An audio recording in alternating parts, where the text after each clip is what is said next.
Okay, good evening, everyone. Welcome to the Educational Affairs Committee for 2018. At 7 p.m., we'll start with the roll call. I'm just going to go around the room. Mr. Coward? Present. Mr. Schultz? Present. Ms. Mulver? Present. Mr. Fishbein? Present. Ms. Mulver? I mean, no, Ms. Mulver. Here. Mr. Bernard Williams? Present. Do I have a motion to approve the minutes from the last Educational Affairs meeting? So moved. Second. All those in favor? Aye. Okay. This evening we have one presentation, a big presentation, an important presentation on the school improvement plans. So this evening we're going to hear from school administrators. They're going to share baseline data, their action steps, their goals, and objectives for the school improvement plans for this year. And with no further ado, I'm going to turn it over to Dr. Smith.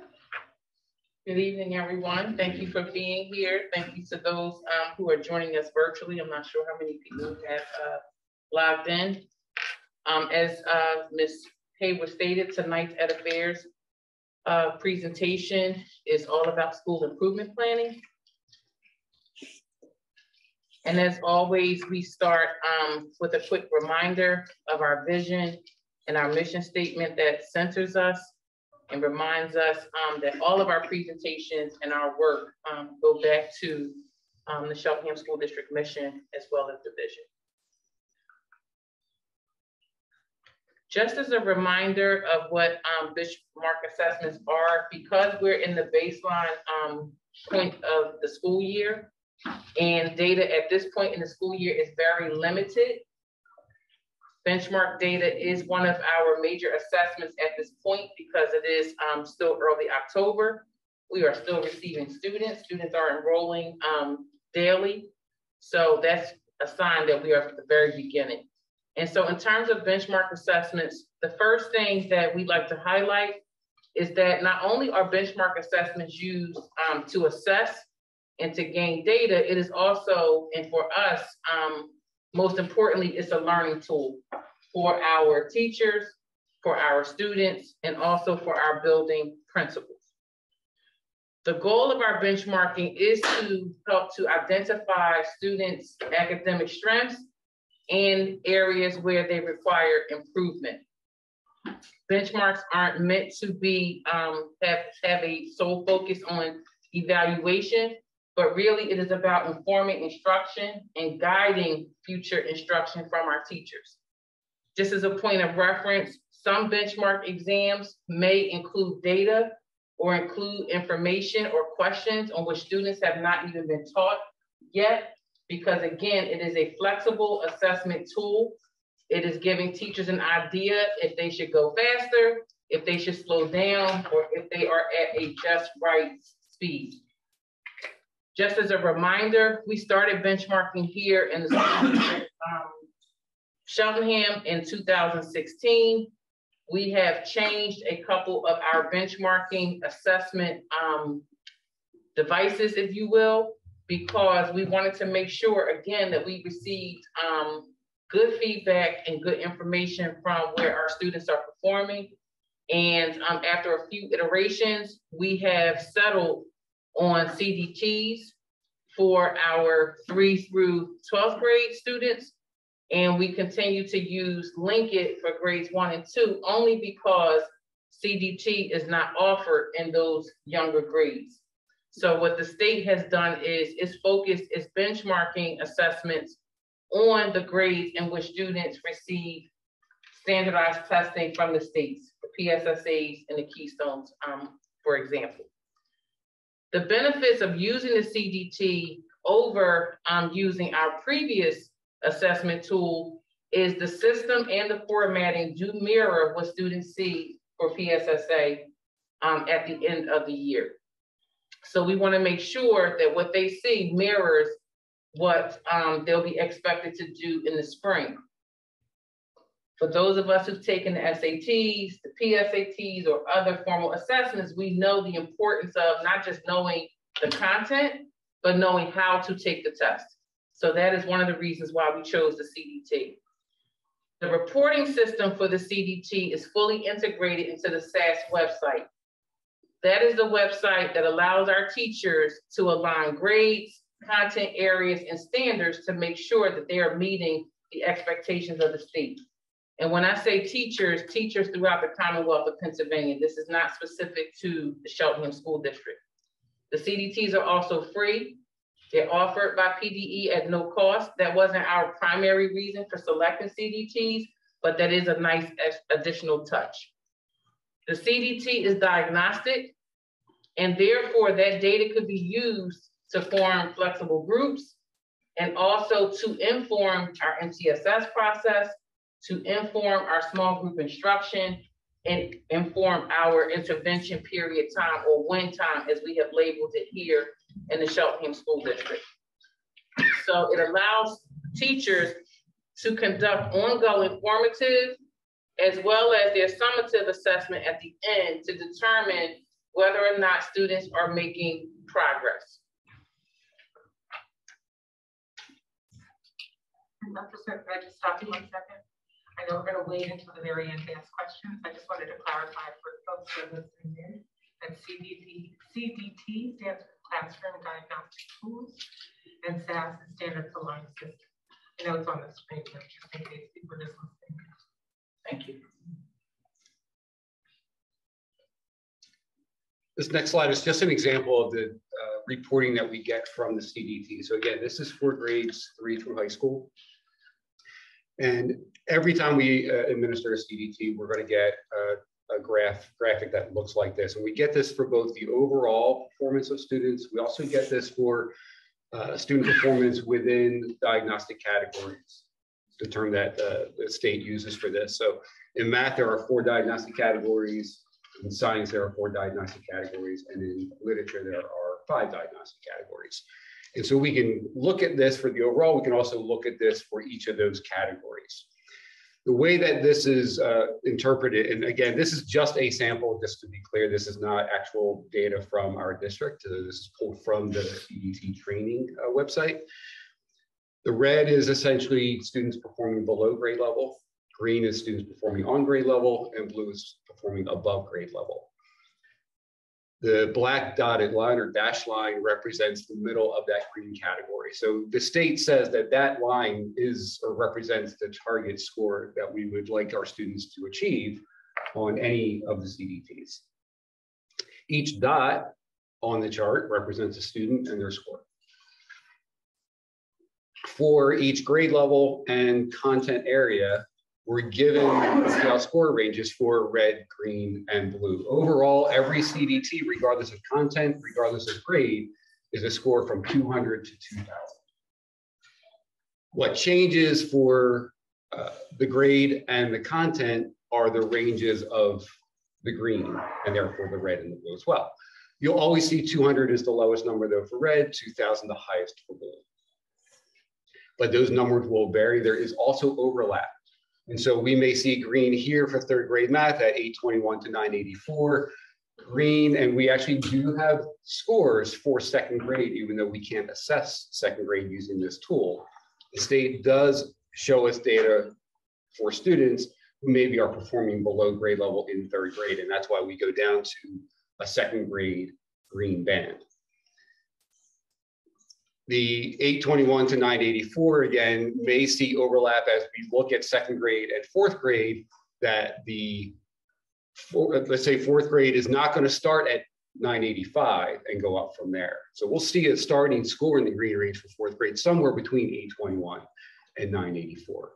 And so each green bands overlap as we move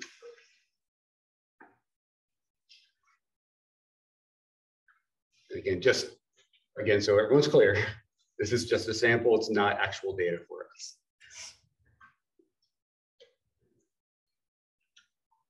All right, so we have administered just our first benchmark that happened in the earlier part of September for grades 2 through high school in math and ELA, and also science for biology and 8th grade. We administered Linkit for 2nd grade. After talking with Lincoln and getting some suggestions for them, we held off on administering the fall benchmark for first grade. We're going to do that in the winter as their first benchmark. From what we've heard from our teachers is we get a lot more tiers than we get students actually taking the test. And so we're easing them into this. We're going to have them test for the first time in the winter. So this chart here represents, not this chart, this chart represents our data from our first benchmark from 21-22 next to the data for 22-23. And if we look at just grade 2 and then the 21-22 next to the 22-23 data, they are the students sitting in second grade, whether it was last year or sitting in second grade this year. As we look across, it's not cohort data. Okay, and so we have ELA first, math is second. Again, we don't benchmark for science. As we move down, and let me point this out as well, in grade 2, you can see there's an N count and then performance levels of advanced down through below basic. This is a Lincoln test. Lincoln provides us predictive values for the PSSA performance levels. Grade 2 doesn't take PSSAs. So they use the data that they collect from the state and the data that they collect from their own benchmark to make these predictions. And so this is, don't interpret this to say that we have a certain percentage of students that will score advanced on a PSSA in second grade because they won't be taking the PSSA in second grade. It changes when you get to grade 3 because we're using CDTs now. And so the CDT performance levels are above grade level, on grade level, and below grade level. Lincoln will give us a report at some point as they're still processing the data to show us the predictive levels as well. But what we have right now are the performance levels as the CDT measures them based on above, on, or below grade level. In order to view this as cohort, they're color coded. So we look at the data in this first column here, 21-22 ELA. These students are these students in the third grade. Right? Now that doesn't necessarily mean that one for one, we have students from second grade last year sitting in our classes in third grade this year, all of them taking the test. It's just the group of third graders that have taken the test this year compared to the group of second graders who took the test last year. And so when you are looking at this data, look at the diagonal columns and follow the colors to see the cohort data. It does change once again. Sorry, wrong control.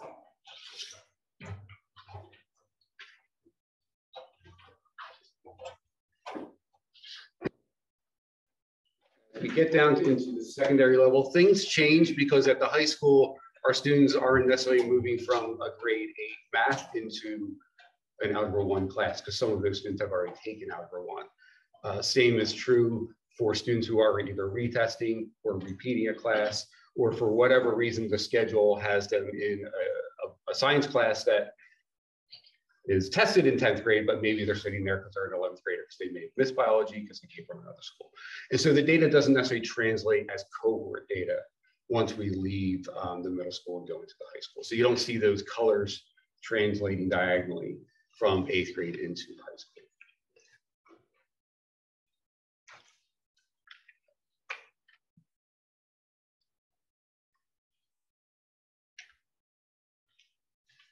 So Dr. Riley just described the one data point that we use to kind of get us started with school improvement planning.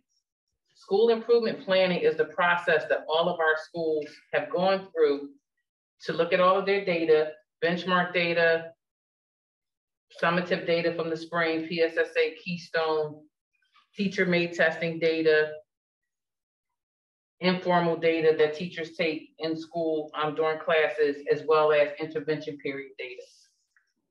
And looked at all of these data points and decided what they believe are the priorities for their school to make sure that they can move their students in the right direction. What school improvement plan isn't, what it doesn't capture is everything. So you will not see everything that a school needs to work on in their school improvement plan. Because what we don't want to do is to become so bogged down with the different tasks that we don't do any one thing particularly well. So schools were tasked with coming up with at least a math goal and a reading goal, and for those with significant science data, a science goal. And so in terms of who is involved in school improvement planning is not something that our principals, our assistant principals do in isolation. They go into a room, open up their computer, look at the data, and start to evaluate what needs to be improved. This is something where we involve our reading teachers, math teachers, science teachers, where they're Title I teachers in schools, counselors. We involve as many different stakeholders in the building as possible. And at the secondary level, student involvement where it is appropriate, because it is a school improvement plan and it will take the entire school, their buy-in, their input, and also their hard work in order to make it meaningful. So there's different components to our school improvement planning process. And so just to capture this in terms of a timeline and how this all begins. And this goes back to, and I'm going to kind of skip around in this list of items here. Back in August, we started the process in terms of talking about school improvement plans during our Leadership Academy. So in early August, we spent about a day and a half talking about data itself, looking at what data is available, and then working through the template that we're using for our school improvement plan. School improvement planning and the template itself aren't new for Cheltenham. We have used versions of that template over the last couple of years. But with Dr. Scriven coming in partway through last year, this being the first beginning of the year for Dr. Scriven joining the school district, we decided that we would take advantage of our Leadership Academy, where our central office staff and building administrators all come together to talk about the goals for the year. And so we presented the idea to reset how we're using school improvement plans for this upcoming school year. In terms of the timeline, we're following a model that Dr. Scriven introduced during that Leadership Academy of Plan, Do, Study, Act. And so the school improvement plan is essentially capturing that model. And so teachers and principals come in with objectives for the year. We have lesson plans, we have curriculum, we have resources. Students arrive and we're teaching and learning. And so at some point we need to assess where our students are. And so we're studying what have they learned? What do they know at this point? And so early in the year, we administer a benchmark that lets us know where students are in terms of strengths and weaknesses and what their needs are. And we match that up with the pacing of our curriculum. And so what we're able to do then is look at where are we in the school year in terms of that pacing, measured against a report period. And so we're thinking about our school improvement plans, a marking period or report period at a time, not over the course of the entire school year. So that allows our principals and teachers to think about what they need to do to address student needs in small pieces. So once this school improvement plans are written, and we're going to get into a little bit of what that means and what's involved in the school improvement plan, they start to enact what that plan is asking for, and then we measure again. And so we'll administer either additional full CDTs, which are our benchmarks, or we have the option to administer common assessments, either designed by teachers, or utilizing what Linkit has, or our curriculum resources. Or the state also offers through the CDT platform diagnostic category tests. And so we could administer a diagnostic category test on a specific area that we know matches with our pacing in the curriculum. And so that's all part of that timeline. So once we administer again, then we go through that cycle of looking at that data and thinking about what the next changes, if any, need to be to continue improving. I mentioned Leadership Academy again. We all met and we went through an exercise called a data carousel with a representative from Linkit, who was able to expose us to a lot of the different data sets that we have available to us through the Linkit data warehouse in a more visual, interactive way, rather than just looking at the computer screen and navigating that for ourselves. And then we turn that around, our teachers through a data carousel as well. So offering our teachers that same access to the variety of data, but also asking what data are we collecting in our classrooms that maybe we haven't captured in the data warehouse. Following that, we had Lincoln in again that went through some of the reports that are available on how to navigate the Lincoln system, and then gave our principals and office staff from the admin building time to start looking at that data and thinking about how it can impact the way we look at our school improvement plans. In terms of data availability, we have a variety of resources. Lincoln is the main tool that we use as a data warehouse. The data does exist in the DRC system, which is where the CDT, the DRC is the platform that we use to administer the CDT. And so all that data, actually richer data is available in there because we get into very individual student data that identifies very specific needs and or strengths of our students that is difficult to extract out of the CDT and import into Lincoln. And so we do need to use both tools.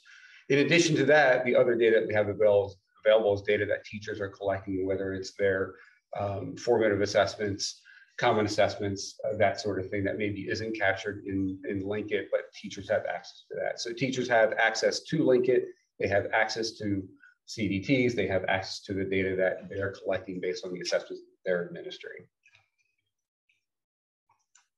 In terms of protocol, follows along the idea of that plan, do, study, act idea, and that we are asking everyone to look at data a little more closely this year and use that data to help inform our instruction.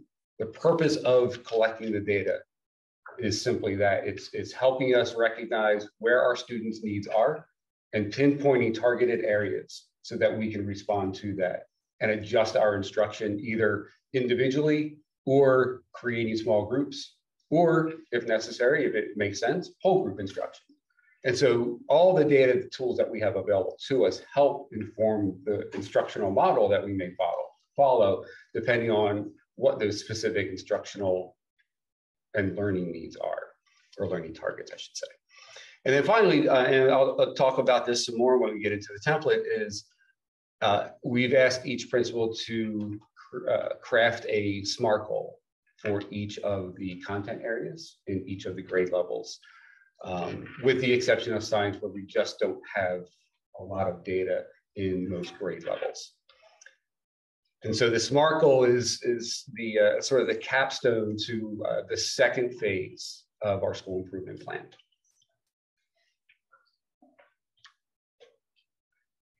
Thank you. So this is the simplest form of the school improvement plan. There's a lot of information on the school improvement plans. There's a lot of pieces to this.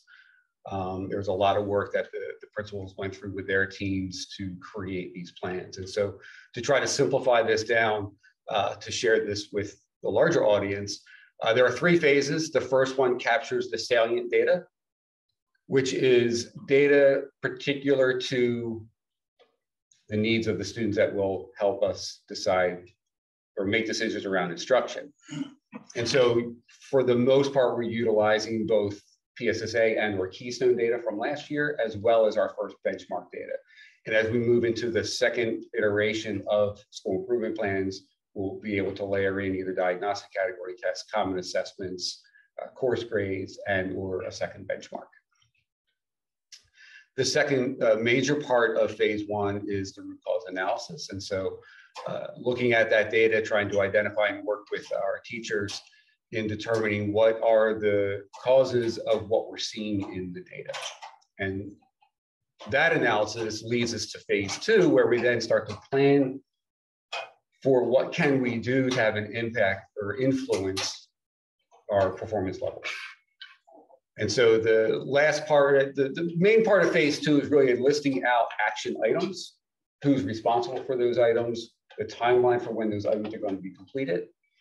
And then wrapping up phase two is that SMART goal.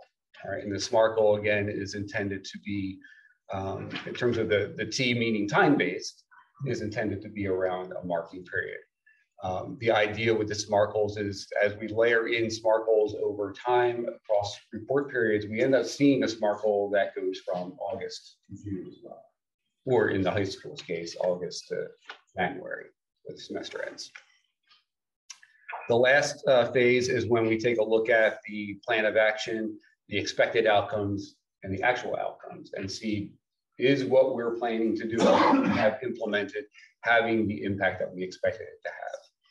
And so the last piece is understanding what are the measurement tools that we're using, what are the metrics that we're looking for, and then how did we do? And so there is a simple piece to this that simply says we've met that goal or we haven't met the goal. And then from that, we use that to inform our next school improvement plan.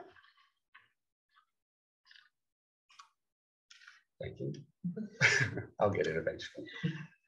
And now we're entering our phase where we give some more detailed information. We are having our principals present a snapshot, if you will, of their school improvement plans to make sure that we understand the data that they use to decide their next steps. So they'll explain to you their data, their salient data, root causes, what they believe has led to some of the data points that they saw. They will also highlight the SMART goals that they've developed in order to respond to the data and the root causes. So without any further delay, we will start with Cedar Brook Middle School and Mr. Metcalf. I'm sorry, just for the benefit of the public, can you just define what SMART is? I know what it is, but for the public. Sure. Let me go back just so we're clear on the spelling of the word SMART as well. So the S is specific, M is measurable, the A is attainable or achievable, R is relevant, and T is time-based. Thank you.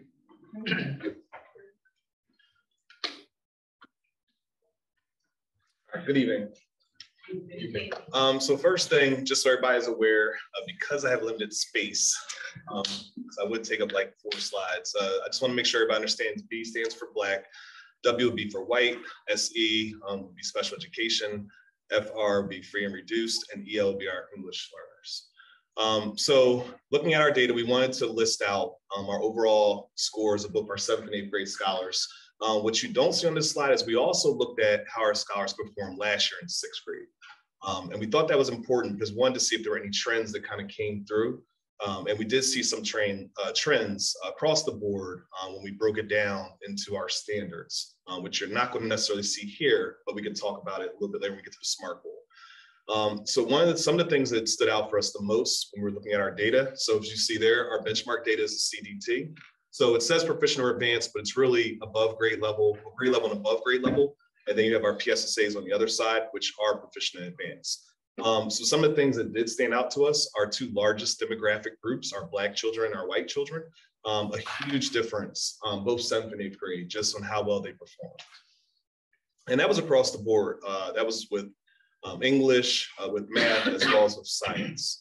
And I think for math, looking at just 7% of our Black children at our school for 7th grade, and then 9% for 8th grade, you know, very, very different when you look at our white children, how they're being outperformed. So, you know, I know it's something that you know, is probably redundant. We've been talking about closing and narrowing the achievement gap for a very long time within our school district. You know, and it's something that we wanted to highlight that data because we think it's really important for us to not just kind of gloss over and say, oh, you know, well, overall we're scoring 21%, or overall we're scoring 41%. Another thing I think that's important, most definitely, because we do have a large population of special education children in our building, just looking at their performance, the number of children that were above grade level or grade level or above, or proficient or advanced when we talk about the PSSA. So I'll just give you guys a little bit of time to kind of look at that, the numbers on the left. Quick clarifying question. I think we're going to try to wait till the hearing now. I just don't understand. Okay. Sorry. Is the dash saying P is proficient, and then after the dash, that is what is the advanced number? No. Correct? So because of space, sure. For instance, where it says, if you look at the first column, all has a colon, the 7-41%. So 7 is the grade. Yeah, 7 is grade. So you have grade 7, grade 8 on both sides. Thank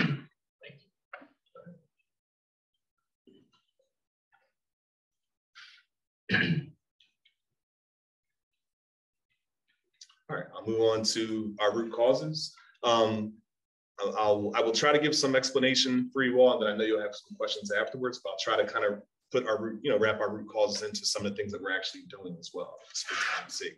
So what we did here is we listed our root causes, had a colon, and then kind of added some detail behind it, just so you have an idea of what it is. So obviously, the pandemic, is still a huge, has a huge impact on how our scholars are learning. And also on some of the things that our teachers were able to do, right? So last year, we wanted to focus on completing a number of different common assessments for different grade levels and for different subjects. Obviously, with the pandemic, there were a lot of things we were trying to do last year to try to get our scholars back on track.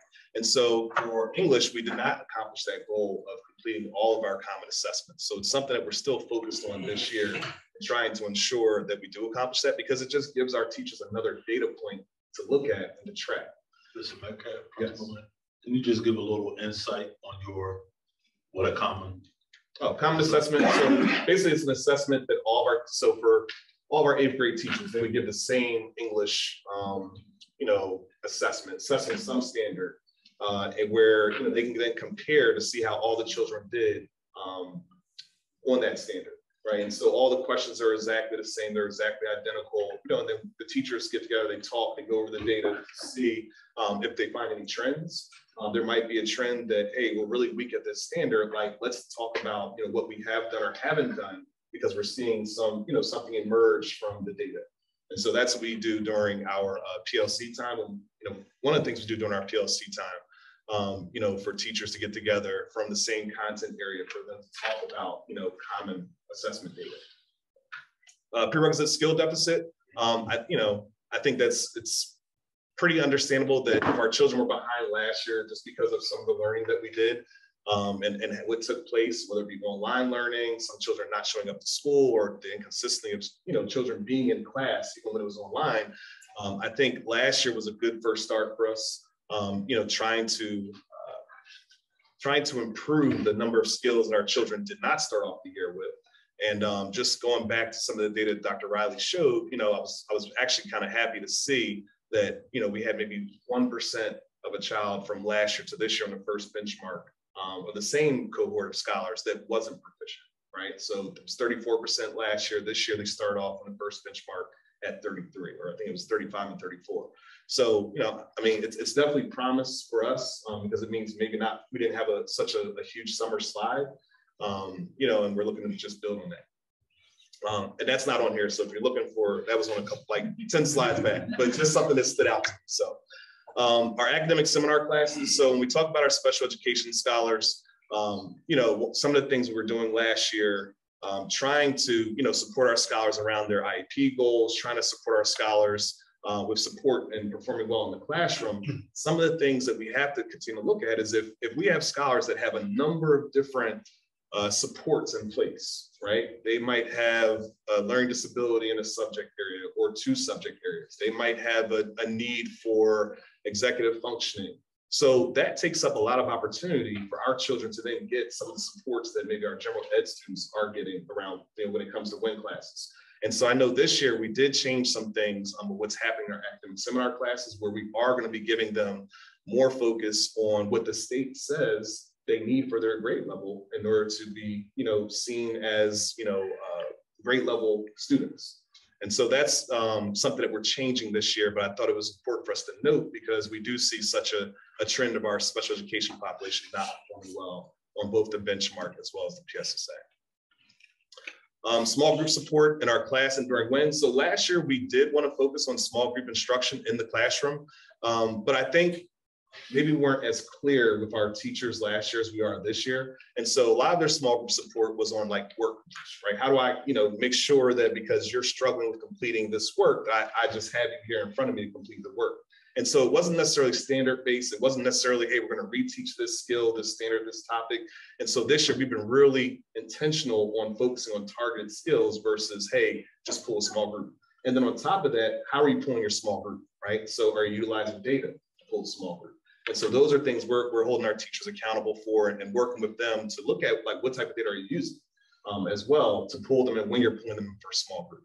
So I think that's important, something that we did this year. And so I just put in parentheses work completion versus targeted skills. And I'll be honest, what I'm going to say here is going to be for the next two subjects as well. So I'm not going to repeat it, but you know, it's pretty much the same for both our math as well as our science. For our English learning scholars, our EL scholars, I think we definitely need some more professional development of how to support them in the classroom. You know, what are things that support our EL scholars? Could be the use of more graphics within the classroom, but also seeing how else we can support them, you know, within our social studies classrooms, you know, to support, you know, attaining the language as well and working on their writing. But I think we need that because just looking at our English learners, they're not doing very well, right? And while we might not have that many, I think it's our job to ensure we educate all our children. So the next thing we get to our Black scholars, so our children of color, our Black and brown children. So a couple things here, just looking at stereotype threats. So when children are taking, Black children in particular, when they are taking tests that are measuring their ability, oftentimes if they've not had success, which is pretty traditional within our schools, our Black children are not performing well. When they actually do take a test, they know it's measuring their actual academic output, they typically don't perform well. And that's for a number of different reasons. And that's some research that Claude Steele has done. It's been around for quite some time. But one of those things is if you know you're always failing, what's the point in putting effort into it if you're going to fail, right? The next thing for the Penn Literacy Network. So we've been doing some professional development with Penn Literacy Network. And one of the things that they've focused on has been some of the lenses that we're to use, you know, when supporting children. And so I took that and I looked at it really from a particular standpoint of how we're supporting our children of color. The one lens, which they categorize and call the human lens. And really the goal of learning, right? We're trying to get our scholars to be independent learners. And again, like that's the end game, because then they can learn anything, right? It's not just math, it's not just science, it's not just a world language. And so some of the things to develop our scholars to actually be able to be independent learners really focuses on creating a safe environment so children feel safe when they're in the classroom to learn. The next one would be on self-esteem, right? Having positive self-esteem about yourself in that subject area. So if we go back to stereotype threat, there might be a lack of self-esteem in that subject area. And then the final thing is self-advocacy. Because we know if you're a scholar, you're willing to advocate and ask questions in the classroom, you know, you're likely to get the answers that you might not get if you don't want to raise your hand and ask questions. So those are some things that we've been focusing on. And not only are our teachers getting training, but administrators getting training as well. So we also, last year, we did have some trauma-informed instruction, but not that much. This year, we're working, thanks to Jim Taylor was in a program, and Jessica King got on board to kind of support us with having some professional development with trauma-informed instruction. So that's going to be coming out this year for our teachers so they can get some more support in that area and how to support children in the classroom. Because the pandemic did leave a lasting impact on many of our scholars. And even outside of that, we have children that are coming to us that do have some needs, you know, around trauma. So that's something that we want to focus on as well this year. And so we're doing those once, I think it's every other month. All right. I didn't say anything. Oh, I thought you needed me to signal like, all right, you got like 1 minute. Well, you do have I can go on for a couple hours, man. You can be here for, so I'm almost done. So I apologize for my time, but I will definitely get through. I want to be efficient. So another area is just focusing on small groups from last year. And last year, we focused on our scholars that were low proficient and high basic, right? And this year we have a difference of what we're doing. Right now, we're like, hey, that's good. You know, typically the, you know, scholars who are in, let's just say tier 2 would be those scholars that we consider the ones that are low proficient, high basic. But if we're going to really move our school, we have to move our scholars that are going to be low basic.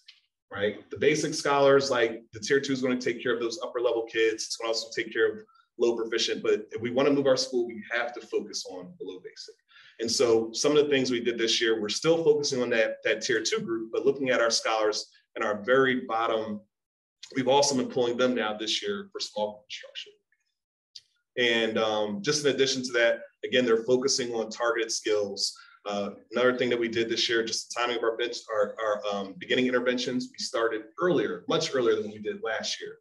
And then just focusing intentionally on certain standards, that we saw from the data. So just an example, we know our scholars are not performing well in geometry, right? And so we're not waiting for the geometry concept or topic to come up. We're actually infusing that into what they're actually learning. So they're getting it in the small group instruction. And then we have a small group that's pulled during WIN.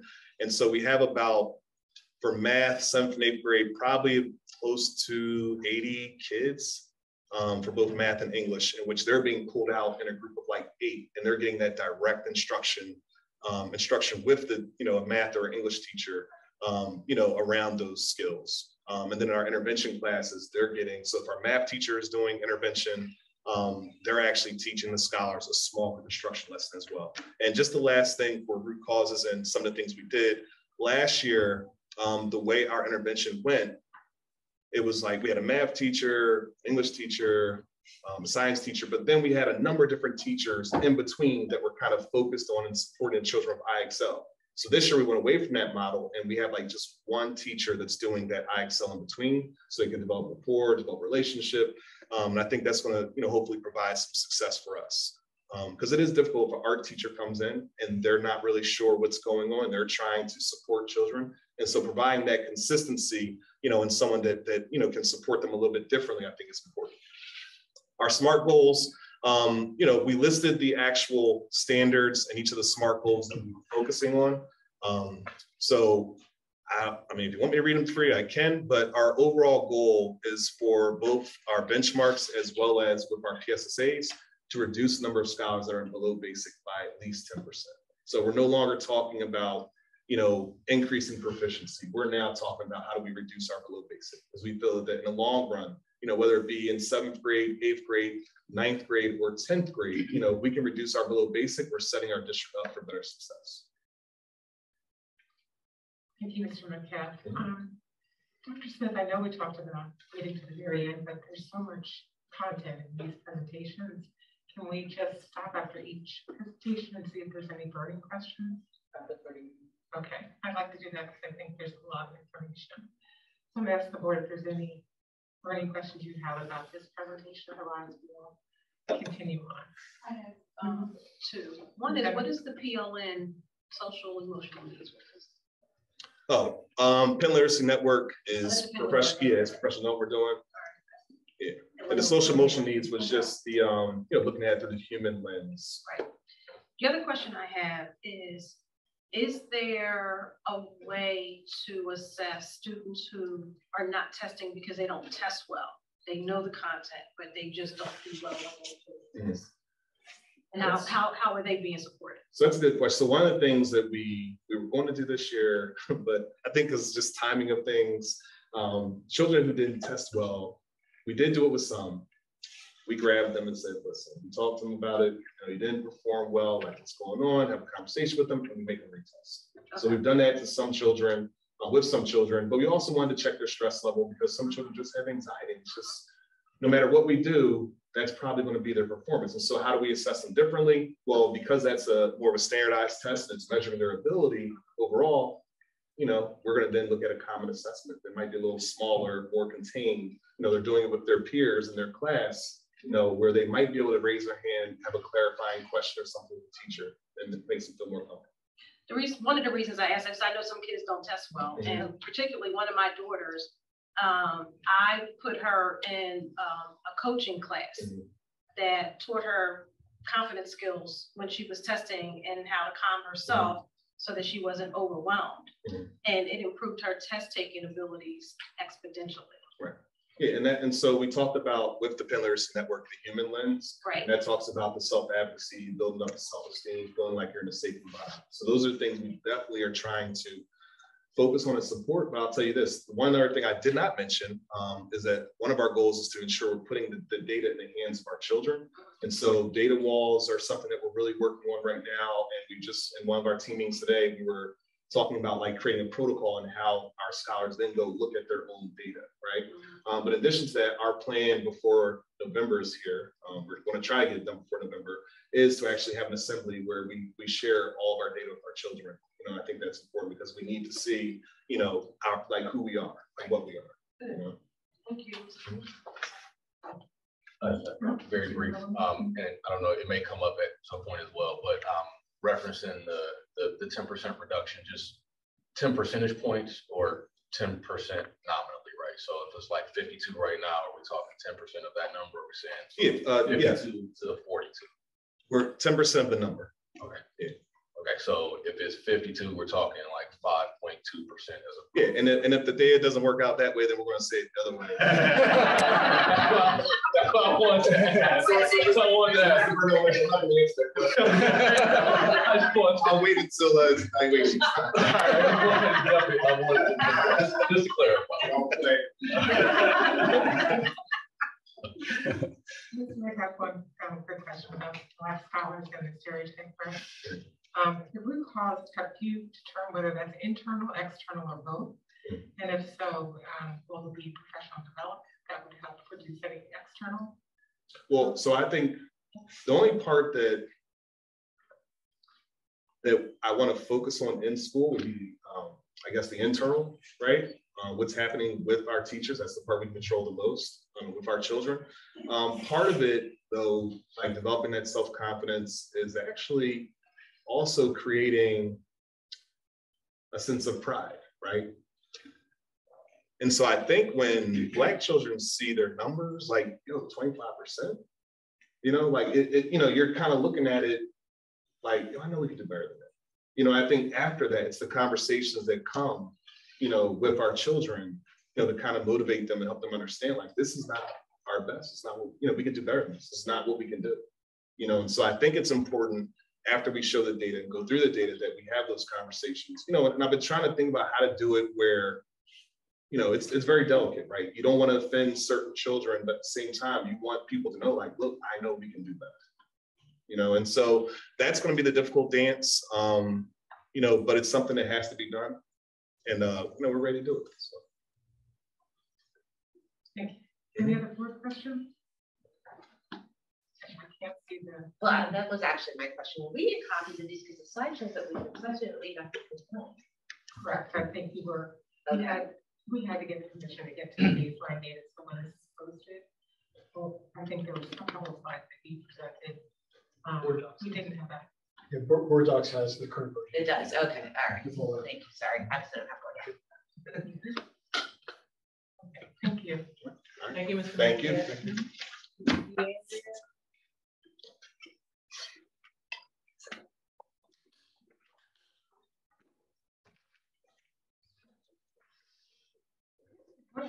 Good evening, everyone, and thank you very much for the opportunity to be here this evening. Coming in as the new principal at Cheltenham High School and being there for about 3.5 months, my top priority has really been digging very deeply into our data to get a sense of where our students are currently academically across all of our different content areas, and then really gathering a better understanding of what progress monitoring steps we have in place. And so for this evening, I'm just going to provide a very high-level overview focused on 3 of our content areas, the 3 that are tested by the Keystone assessments. So on the left column, as Mr. Metcalf shared earlier, this has information about how our students performed on the initial benchmark assessments they took in mid-September. And so the way that the benchmark assessments are set up at the high school level is the results that we get from those are designed to be predictive of what percentage of students or what individual students are expected to score at certain levels when they take the Keystone assessment at the end of the course. And so our job is to dig more deeply into that data and determine what we can do to change the overall trajectory of the students who are projected to score below basic or basic. So when you look at our data, overall, 68% of our 10th grade students in English 10 are projected to score proficient, 16% of our 9th grade students taking Algebra 1, and then 60% of our 9th grade students taking biology. When you dig more deeply into that data, there are significant disparities that exist between the performance of our Black students and our white students, and as well as notably between the performance of our general education and our special education students. There are other disparities, but those are the 2 that stand out the most when we look across the board at the data. In addition, when you look at those 3 data points in particular, clearly the algebra performance is a significant concern and calls us to action in terms of the steps that we're going to take to address that. So when we dig more deeply into the data with our leadership team and with various stakeholders, there are a lot of different root causes that emerge. And so in this particular chart, we've just highlighted the top 2 root causes we believe they're contributing to the performance that we currently have based on the projections. And so the first one is consistent across all of them, and that is around students not consistently monitoring daily objectives. And then the second one is all about lack of prior skills and gaps in their knowledge. And we know a lot of that is attributable to what has occurred during COVID and really working to provide recovery to students and support to the deficits that emerged as a result of online learning. In terms of the first root cause, I really want to focus on what we are doing as a school to address that. So as many of you know, we have professional learning communities or PLCs set up at the high school level by course. And with our new community lunch model, that enables our PLCs to meet on a more consistent basis, more frequently than they were able to under the previous model. And so we're really investing a lot of time and support in terms of professional development with our teachers in terms of what should be happening during that time. Rick Dufour, who's one of the key researchers related to professional learning communities you may be familiar with, identified 4 critical questions that teachers should be focused on during that time that they are using for professional learning communities. The first one, most importantly, is what do we want students to know and be able to do? And so in talking with our teachers, we're really focusing on when you come together as a course-like professional learning community, it's critical that you come to consensus around what are the key knowledge and skills that students need to have in this particular lesson. The second question is, how are we going to know if students have attained that? And so, as Mr. Metcalf referenced earlier with common assessments, that's one way that PLCs and the teachers in those PLCs working together can determine where students are and if they've mastered that particular concept. The third question that we're focused on as part of those critical questions is, what do we do if students don't master the concept or don't learn that particular skill? And this is really, really critical. When we look at our data, we know that there are definitely students who are not mastering the skills on a daily basis. So with our community lunch model to provide intervention, as well as online tools, and as well as reteaching and reassessment in the classroom, those are the foci that we are working with teachers on to make sure that students are mastering those daily objectives. And then the fourth critical question, which we're not as focused on right now, but is just as important, is what do we do if students already know something at the beginning? So how do we differentiate our instruction? And so that first root cause really gets at the key professional development we are doing at the high school level this year in the work of our course-alike professional learning communities. So based on that information, we have established SMART goals that are all based on at least a certain level of performance. And in this case, to be very explicit, we are highlighting percentage point gains, not percentages. So 10 percentage point gains over each of the salient data points that are reflected in the left-hand column.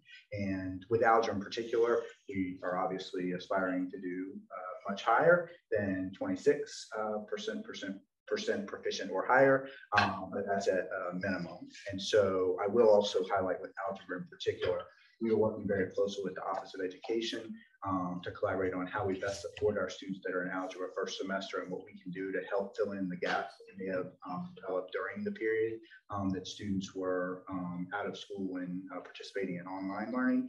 And one of the benefits of the block schedule is that gives us some flexibility that we would not have if we were on a straight 7-period schedule. And so I'm definitely excited about that potential and how that will help our students in terms of moving forward, because we recognize that if students are not successful in Algebra 1, that's going to make every single math course in high school even more challenging. And in many cases, that causes students to say, things like, I can't do math, I don't like math. And so how do we make sure to set them up for success in Algebra 1 so that they can be best prepared moving forward? So, quick overview. I'll do the same thing. Any learning board questions?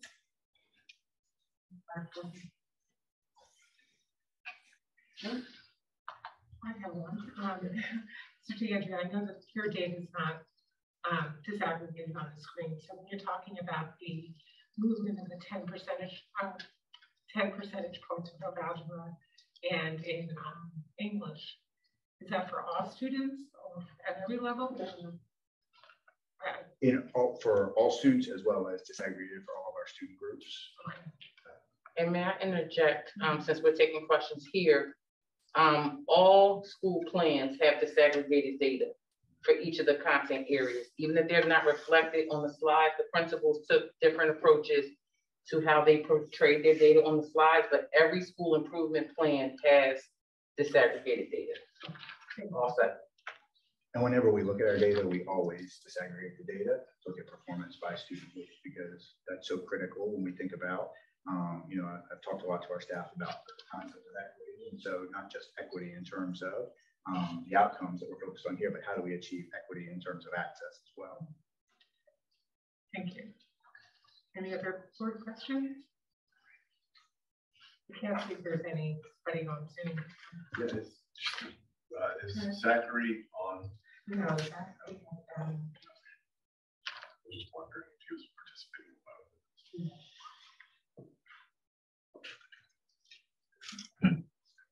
Thank you.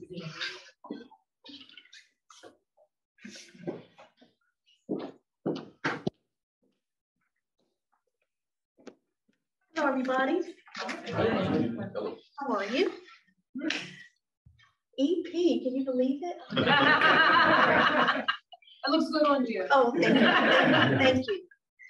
At Elkins Park School, we actually, as Mr.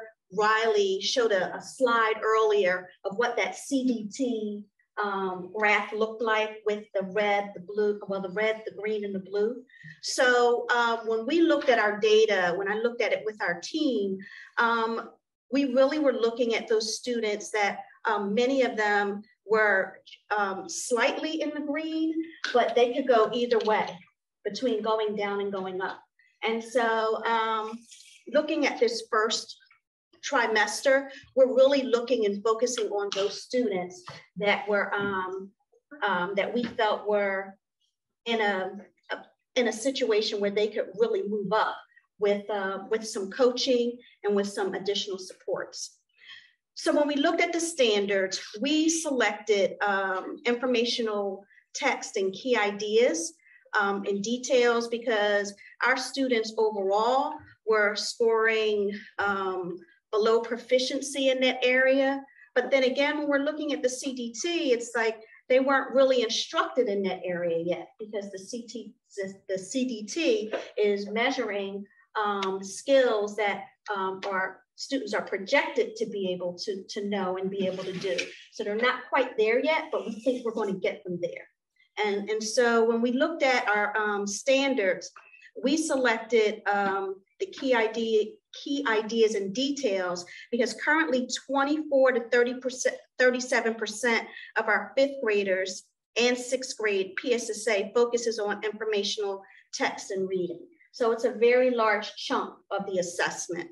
And according to our CDT benchmark assessment, 91.8% of our 5th grade and 94% of our 6th grade were still scoring below grade level in those areas. So we said, okay, that's the area we're going to focus on.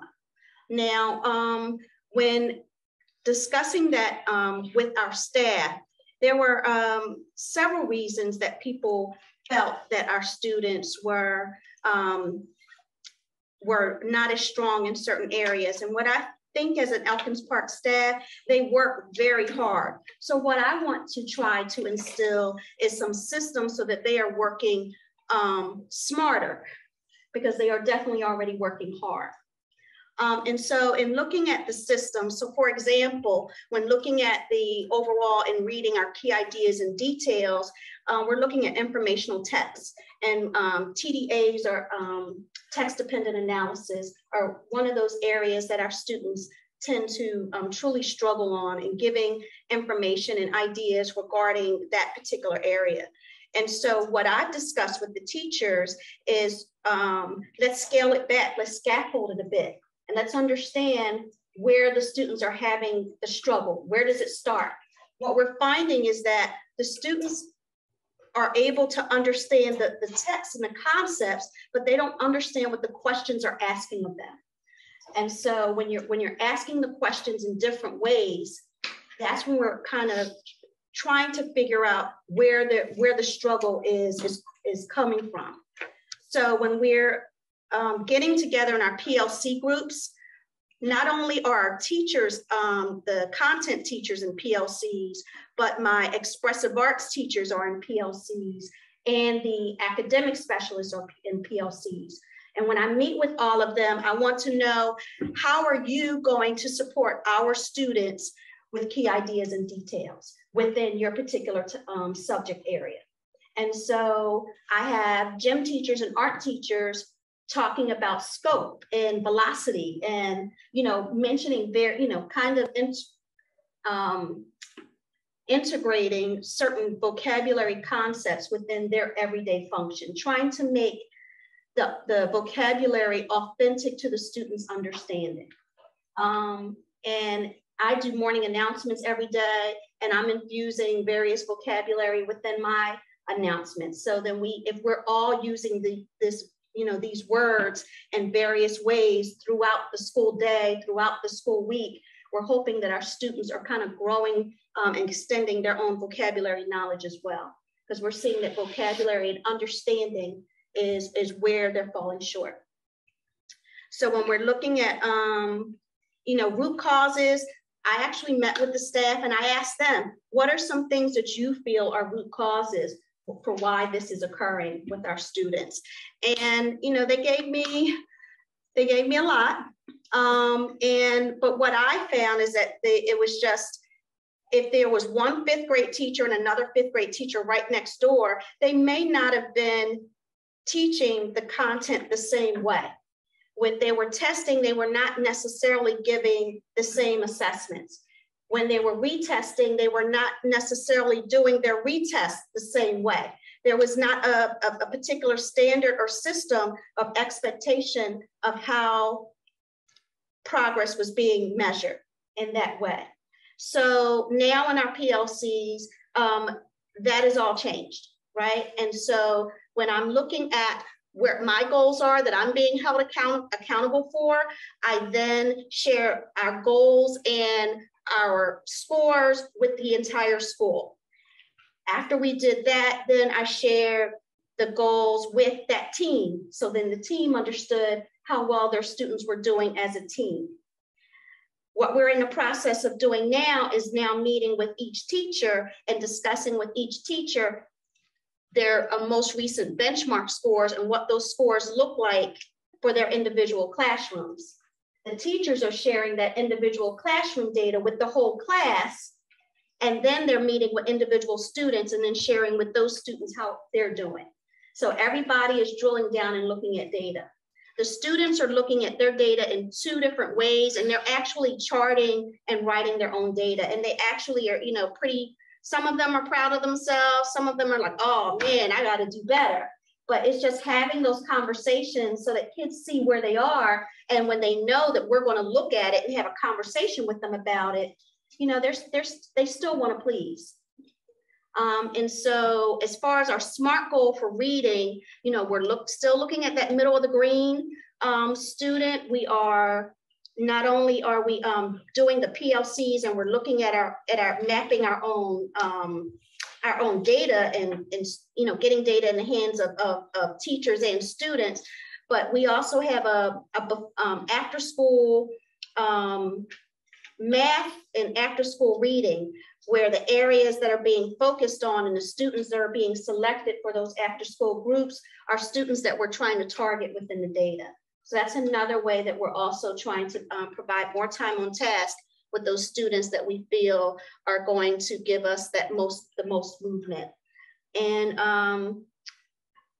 so when looking at the overall SMART goal, we're hoping that in the area of key ideas and details that we'll be moving those students for between this benchmark and the benchmark in January, that we'll see a 5% increase in those students in that area in ELA. Now, when we look at it for math, the math was pretty much, we're approaching it pretty much the same way, where we're looking at those students in that middle of the green area. And the area that we are focused on is really numbers and operations, as well as we're looking at algebraic concepts.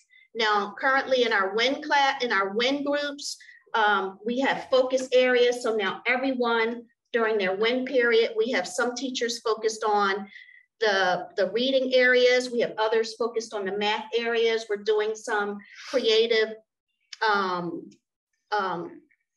switching of students after a certain amount of time so that everyone is getting additional practice and time and attention on those areas that we're kind of focusing on.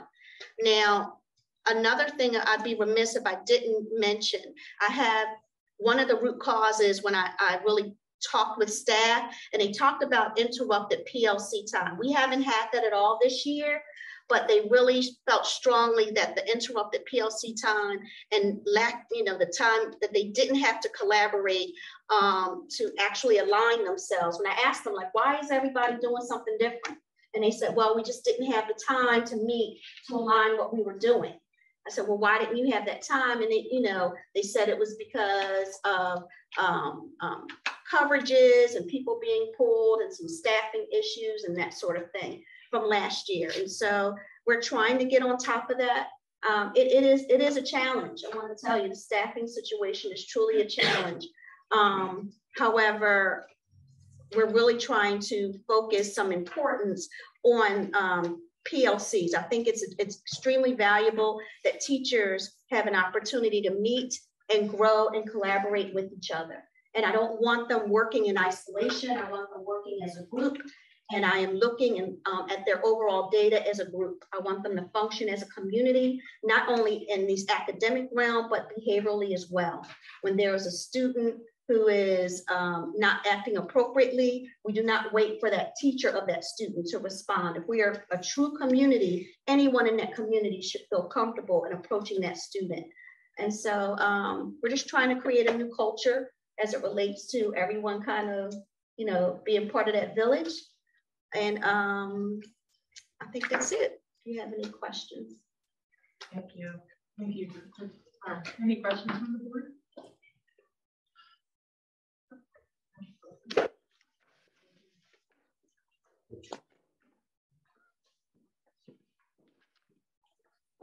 Hello, everyone.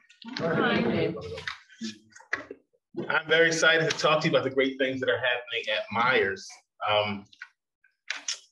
Of course, when we talk about data, the salient data, the root causes, SMART goals, I think of how we can put that all into a plan and a method, a philosophy, something that is actionable, standard operating procedures that allow us to come away with something that can be implemented for our children with fidelity and with some authenticity and with effectiveness and accountability measures. So as we look at this data, I think of words like organic and natural. These are terms in the educational field like differentiation and whole groups that people use in blanket ways. But as I think about how we're utilizing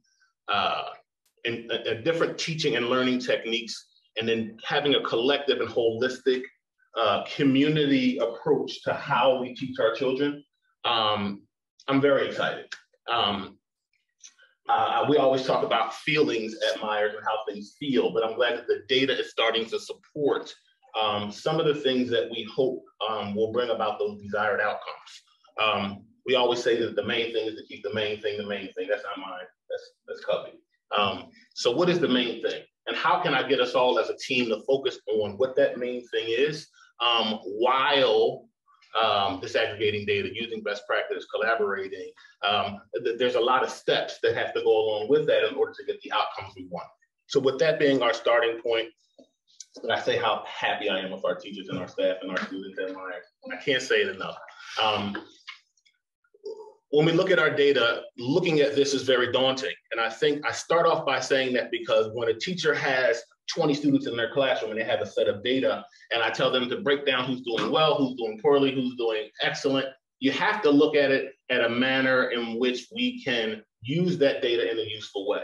And that's something that has to be coached, cultivated. It takes a level of trust, a level of teamwork, and a level of patience in order for us to get beyond just that hierarchy standard, to break that down into skills, to break that down into the students and their personalities and their areas of strength and growth in order to cultivate a plan to get that student to move in a particular direction. So when we talk about this salient data, I look at this at 100-foot level.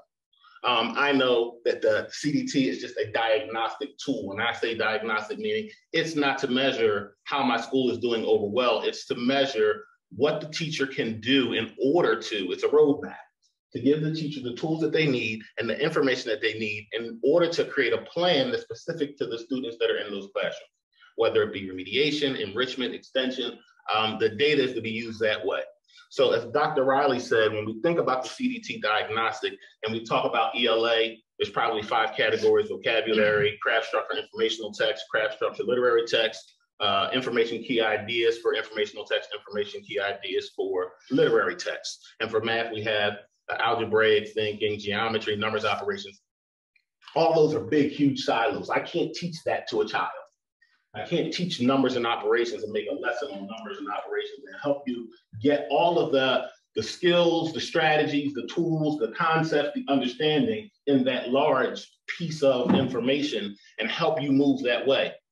So one of the things that we're trying to do, and we identified that as we selected just one of those metrics for math and for reading, and we picked 3rd and 4th grade because the CD data lends itself to giving us information to support teacher instruction in those areas. We picked for 3rd grade and for 4th grade. For ELA, we picked the metric of informational text, key ideas, and details. You talk to any 3rd grade teacher, any 3rd grade around at any school, informational text is always an area of struggle. How to dissect that using maps, graphs, captions, navigating the titles, the subtitles, all of those types of things are always a bit of a struggle. You could take that same skill, key ideas and details, and translate it to a literary text, and they're able to identify those characters, identify those types of things. But just because the skill is the same, it doesn't always translate. We picked that because that's something, key ideas and details for informational text. We hope to be able to provide strategies and skills. And plus it's such a large silo and it encompasses so many other skills that embedded in that larger idea, we know we'll hit so many other skills along the way. And as it relates to numbers and operations, the same thing, such a huge thing. We always tell our teachers, you don't teach standards. You teach a standard, but you teach the skills that are embedded in that standard. And then you teach strategies to go along with those skills that students can work independently and be able to implement them effectively on their own. So with that, just like this looks like sometimes just very daunting, when I talk about why I'm so happy about the things that are happening at Myers, we could talk about the data and why we see some deficit data on this baseline assessment in September after the summer. We can talk about the root causes as it relates to the pandemic. We can talk about the lack of prerequisite skills, but the lack of prerequisite skills is not something that's new to education.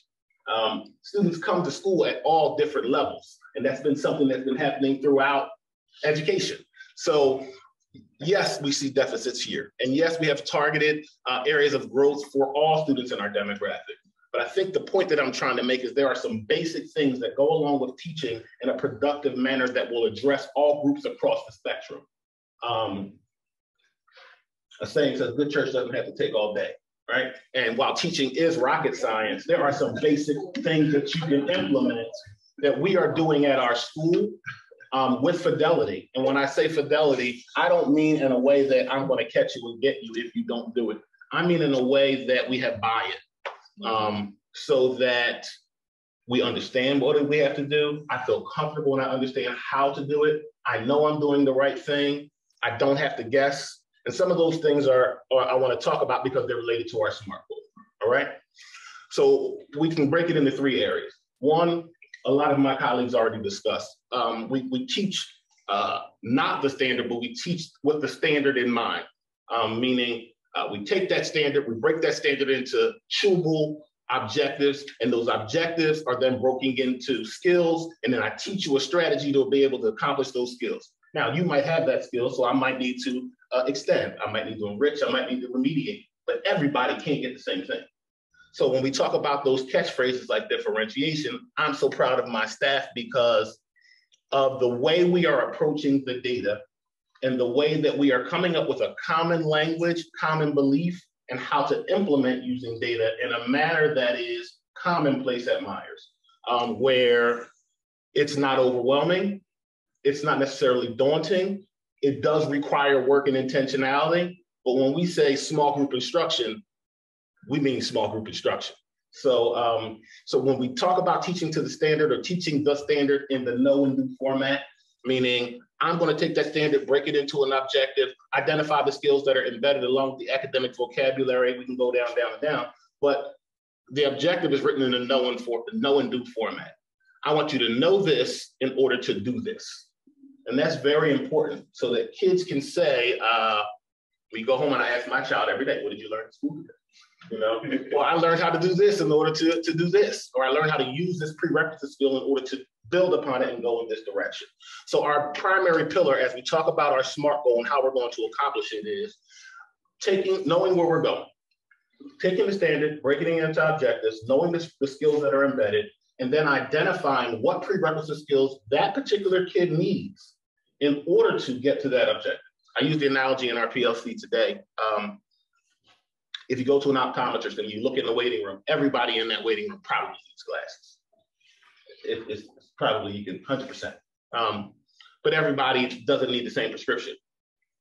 And when we think about it and we say, oh, all of my kids are high, or all of my kids are right here, or all of my kids are low, that just doesn't get it, because the doctor needs to say 1, 2, click, click, change the lens. What do you need?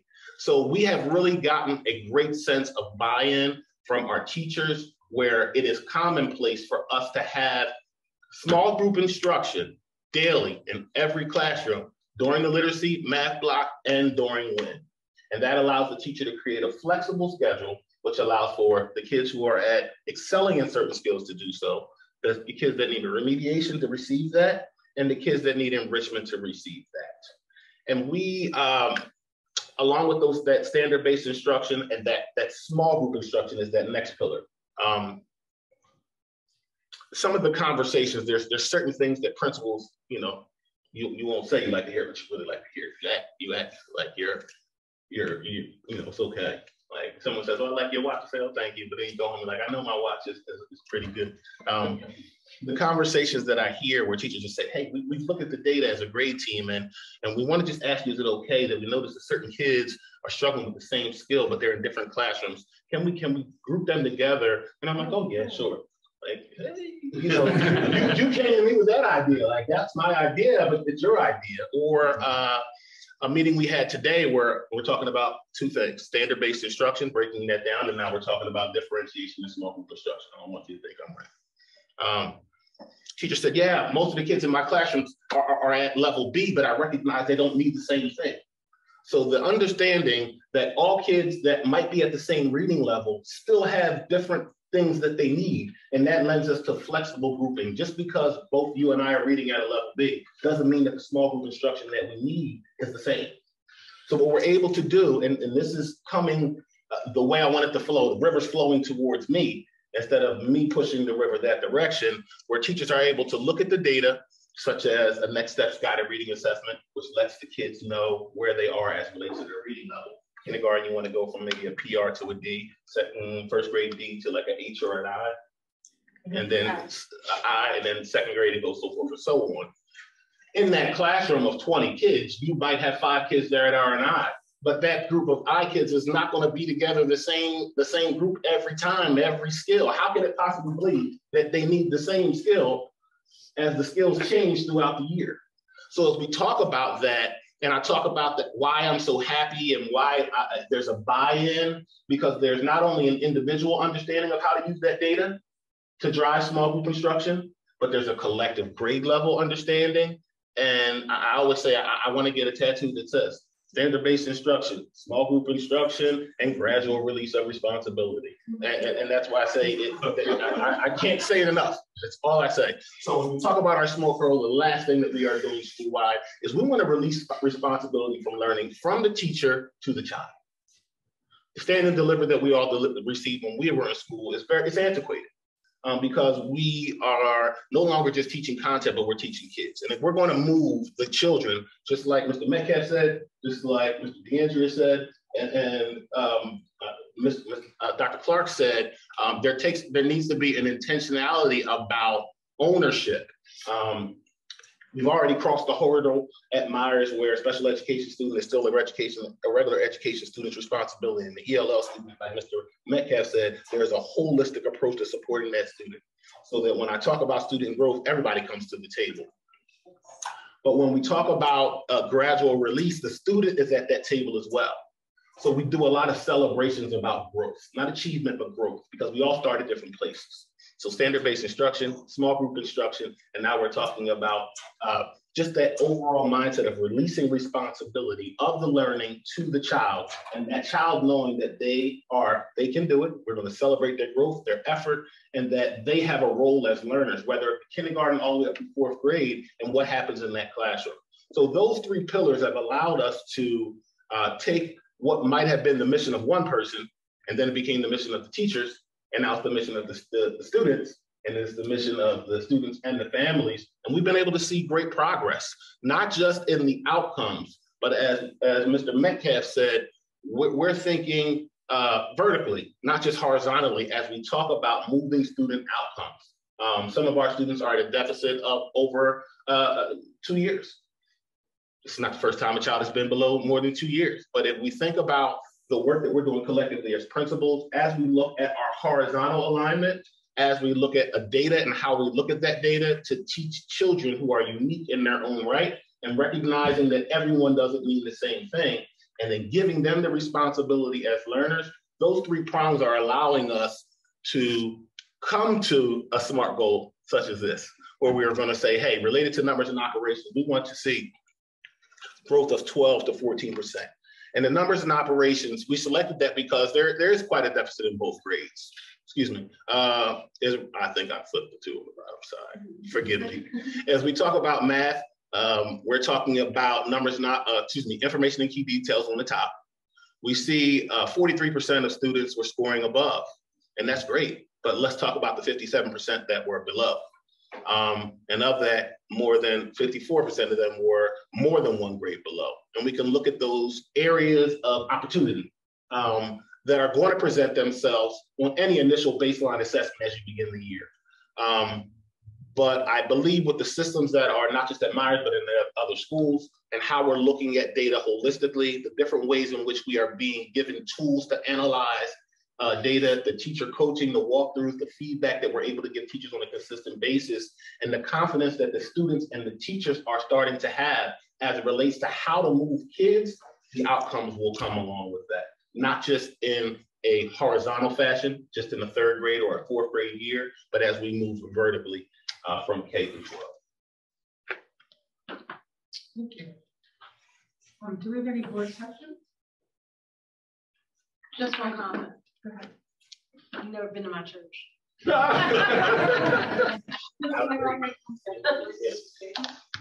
When you look at the SMART goals from your perspective, I know that you're focusing on for English language arts, key ideas and details, and moving those students to 12 to 14% increase by the end of the year. Will that also get you to reading proficiency by 4th grade for the students? As we look at informational text, and if we were to say, would our focus on informational text get students to reading proficiently by 4th grade, if that was your question, it goes back to the skills that are embedded. If we were to talk about informational text, what are some of the things? Interpreting graphs, I have them embedded in my plan. All of those skills that are embedded are cyclical, especially in literacy as it relates to the skills that are embedded in information and key ideas are not just specific to 3rd and 4th grade. They are the same skills that you might find in 2nd grade. Those are the same skills that you might find in 1st grade. And what's that term? Excuse me? What's that term called? When as you're going down. Spiraling? I just wanted you to. Okay, yeah, we see those skills as we go up and as we go down, whichever way you want to look at it. So while in 1st grade, I'm talking about informational text, key ideas and details, I might not be talking about it the depth and the rigor that I might at 4th grade. Those skills must be embedded in that 1st grade curriculum and instruction in order for students to have an opportunity to access those skills at that higher grade level. So if, for example, we're talking about 1st grade information text, we need to just make sure that we understand that there are different types of text. What's the difference between literary text and what's the difference between informational text? What's fiction, nonfiction? What's true? What are primary sources? What does this bar mean? This bar graph mean? How can I interpret that? What does it mean for an article to have no characters or any pictures in there, but they only have photographs? Those type of things are all skills that are embedded in informational text, key ideas and understanding that as you teach them, they change as you matriculate up through the grades. So you'll see informational text and key details as when you go to 5th and 6th grade, you'll see it in 7th and 8th grade. But when we talk about the portrait of a graduate, those skills that need to be embedded all the way up through, not just character traits, but skills. That's why we always think vertically instead of just horizontal. And the reason why I asked that question specifically is if we're moving towards reading proficiency, that lays the groundwork and framework for acceleration for students beyond that. If you're able to read proficiently, you can really learn anything. Yeah. So that's part of my question. I think that Dr. Scriven and Dr. Smith have been very clear that we need a certain amount, the data shows that a certain amount, if kids are reading on grade level by a certain grade, that their outcomes are exponentially better. So as it relates to our reading instruction in grades K1 and 2, I know at Myers and many of in our other schools, we are focusing on teaching them to read that phonics, that phonemic awareness, that decoding, that chunking, the diphthongs, diagraphs, the fluency, removing all of those obstacles that stop students from comprehending and teaching them the skills to navigate a text so that they can access informational text at a higher level. So where the goal is to get them reading as many kids as possible, reading on grade level by 3rd grade, because we know the shift from learning to read to reading to learn takes place at about that time. So where I would go into a 1st grade classroom or maybe a 2nd grade classroom and I would be talking about informational text, there is still a rich small group instruction on some of those preliminary baseline skills that will let me access the text to then dissect the text for key details and key information. But we need to get that groundwork. That's why I said standard is broken into objectives. Objectives is broken into skills. I need to give you the skills in order to access what is embedded in the overarching skill or objective. Thank you. I have one question that's probably not answerable tonight, but the question that you asked linked me to thinking about when we're looking at the feeder schools, schools or handoff schools, right? So when you have a group of students, as we're looking at data, snapshot right now, appropriate and where we take kids. But when you have kids that are underperforming in 4th grade and they're going to EP, what is the collaboration between either the teachers, the administrators, however, to show that data so that the teachers that are getting those students understand where they are in the beginning? Yeah. So let me answer that. Yes, sir. You'll get that update in the spring. Okay. And that's part of the work that we're doing right now. As you hear all of our administrators talk about the vertical articulation, we're working with Dr. Raleigh under Dr. Smith's leadership with creating a robust data network where they'll be able to have that vertical articulation through the data that hopefully will happen spring, summer. We got to figure it out when we can bring teachers together and the monies that I'm gonna have to find to compensate them to have those conversations. But we'll unpack that as we get further. The plan is being built in certain areas. Full transparency. Thank you. Okay. Take it easy. No, Dr. Raleigh gave the order. That's why we stopped announcing. So. May I also add to that?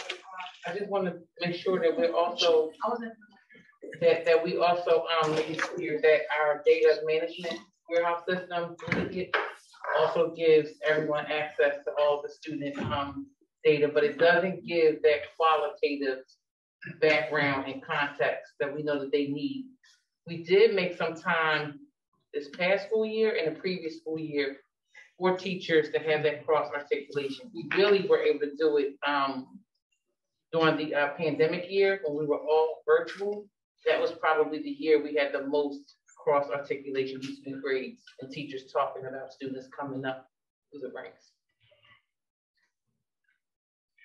All right. I got a memo this afternoon from Dr. Smith that said we have 5 minutes. So I'm going to do my level best to keep it right at 5 minutes. But you know, my former life was as a preacher. So I don't promise anything. But I do want to start by saying that this was a team effort at Wyncote, and not just at Wyncote, but through the Office of Education. This is my first stab at taking a look at data in a very critical and meaningful way. And I certainly could not have done it alone. So thank you to the entire team and to every person sitting behind me who has cheered me on to this spot. So I could wrap it up very quickly by saying everything Mr. Lytle said. I could just say, amen, I'll go home. But I want to begin by saying that exactly what Mr. Metcalf said in his remarks, that by looking at our below basic students, that's the critical place to look in order to move the entire school. So I looked at my data slightly differently than the rest, or I'm presenting it slightly differently than you've seen in other formats tonight. When I looked at the 3rd and 4th grade data, it would not allow me to hone in on one specific area. So there are 2 targeted areas, one for 3rd grade and one for 4th grade. So if we look at the 3rd grade data, yes. Principal Teller, let me just interject real quick. What Principal Teller is saying, Dr. Smith, in all of our meetings with administrators, if there were opportunities to ban, and ban is simply if you find a deficit skill which runs across grades, then principals were encouraged to ban of grades. In Principal Teller's situation, he was not able to do that. He saw significant differences in each grade, and that's why. And that's the whole purpose of these school improvement plans. It's based on the needs of the school. So I was able to do that. I'll talk about that when we get to the math data to look around numbers and operations, numbers and enumeration. But for literacy, the calling was clear. In our 3rd grade, 80 students took the fall CDT. 80 3rd graders took the fall CDT, and our targeted area for 3rd grade was vocabulary acquisition.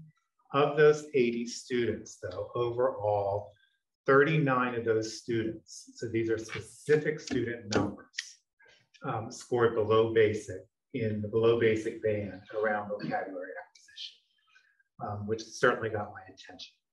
42 overall of the overall students were Black students. 26 of those students scored below basic in vocabulary acquisition. 29 students were white. 9 of those students scored below basic in vocabulary acquisition. 14 of them were in the special education category, and 12 of those students scored below basic in vocabulary acquisition. For 4th grade, the story, vocabulary acquisition was low, but craft and structure stood out. Again, key idea, main idea in detail. 53 students overall took the test. 34 of those students scored below basic on the diagnostic category of craft and structure. 30 of those students were Black. 25 of those students scored below basic in that one band. 17 white, 5 below basic in that band. 11 special education students, 9 below basic. So what are the root causes of that? Informal observation to this point has shown me that there's inconsistent implementation of the curriculum in 3rd and 4th grades. So how are we addressing that? We're trying to build a culture at Wyncote, building on the foundation that Dr. Clark laid for us, around using data protocols in our PLC meetings, and then looking to make sure we're aligning our resources. Are we using the Wonders curriculum as it's intended to? Or are folks picking and choosing what they want to use? Are we using IXL with Fidelity? That's our online remediation platform. Are we using RAS kids at our lower grade levels? Are we using nonfiction texts at our lower levels? I know our kindergarten students are using the Scholastic Let's Find Out, which aligns with their social studies and science. So we can see that both vocabulary acquisition and craft and structure work across subject areas. So it really is a whole school model. So when we're talking about craft and structure, key ideas, you can apply that to science. You can apply that to social studies texts. So students aren't seeing reading and writing in isolation. They're seeing it integrated across disciplines. I think one of the issues with this data in particular is that the CDT was administered the first week of school when there had been no formal instruction in reading and writing across the grades. I think, as has been mentioned by all of my colleagues, COVID is still among us and still has an impact on us. One of the things that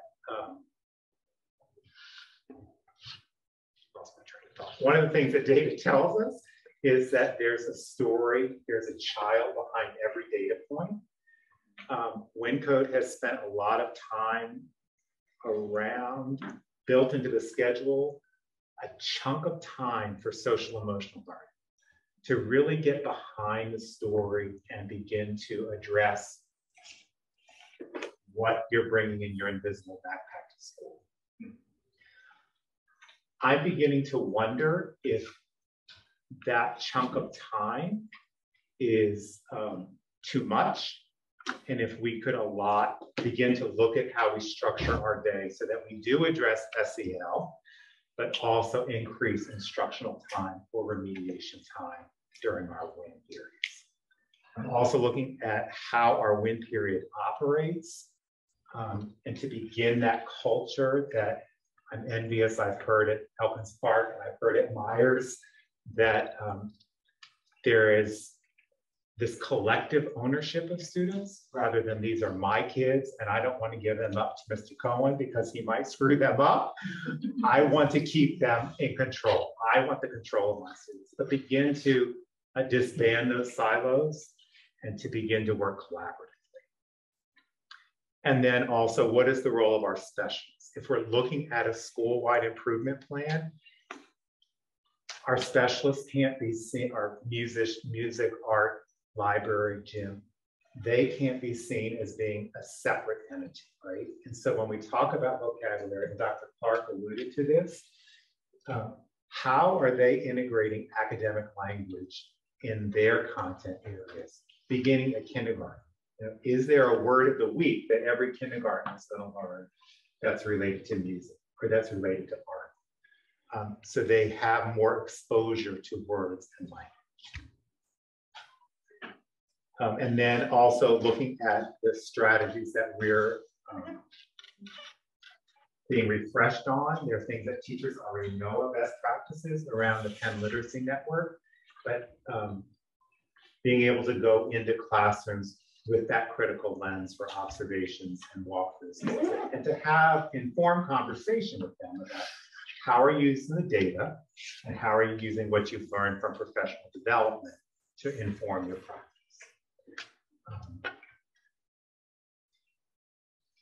So that's reading. Our math was all around numbers and numeracy, numbers and operations. Our data and measurement scores were low. To me, there's no point in teaching things about data and measurement right now if you don't have a number and operations foundation. It's spinning your wheels. Also, numbers and operations are the largest chunk of the test. So it makes sense to say, where are the most points? Where are we going to gain the most points here? So again, the data is broken out by the overall numbers and the students who score below basic in the category of numbers and operations. It was interesting to compare that to the spring CDT data for our fourth graders especially. So last spring, 31 students who are now current fourth graders scored in the below basic range. This fall, 44 students scored in the below basic range. Is that summer slide? Is that COVID related, that students don't necessarily have a strong background? Can it be attributed to our Envision math resource? That math resource is good for developing the why behind mathematical reasoning. It's not particularly strong in what we call quote unquote skill and drill, where you have to have some automaticity with your number facts. So to begin to look again at win, how do we use win time? How do we build a culture where small groups are where the learning, to me, philosophically, small groups are where the learning happens. How do we begin to help equip teachers with the toolkit to say, this is what other students can be doing while you're working with a small group. And that's a pretty heavy lift right now. We'll get there, but our goal, both in reading and math, is to look at our numbers and improve the performance by a minimum of 10% of the students who are identified now in the below basic range. Thank you, Mrs. Jones. Any more questions? I have a question. When we look at the disaggregated data, and I appreciate seeing it that way, it's consistent across the board that Black students are performing less or underperforming at a higher rate than white students, and special education even more. Mr. Metcalf spelled out the stereotype as a root cause, right? And so are all the principals looking at the impact of stereotyping all of the kids, special education, white, non-white kids, in a way that it's being addressed with teachers, staff? I can only speak for Wingcoat. We are looking at it very critically. Part of it is shifting how we talk about students. And instead of saying those students, to taking ownership for our students. So special ed kids, you know what? They're gonna go down to see Miss Henry in a few minutes. That's her worry, not mine. They're our worry, right? And so again, that comes with the culture shift that we're working on, I think, district-wide, to say these are our kids, but we are taking a critical look at that. And believe me, if I had the answer to it, I wouldn't be sitting here tonight. I'd be going on the road to do some work. But it's something we have to be very intentional about when we talk about data and talk about stories behind children. I have a follow-up question to that, which maybe makes sense to ask whether you have a further response, correct? I just wanted to remark on what Mr. Taylor wrote. Yeah, sorry. So I currently have this book, and many of you may have read it or heard me reference it on my desk, and it's called No Excuses, Closing the Racial Gap in Learning.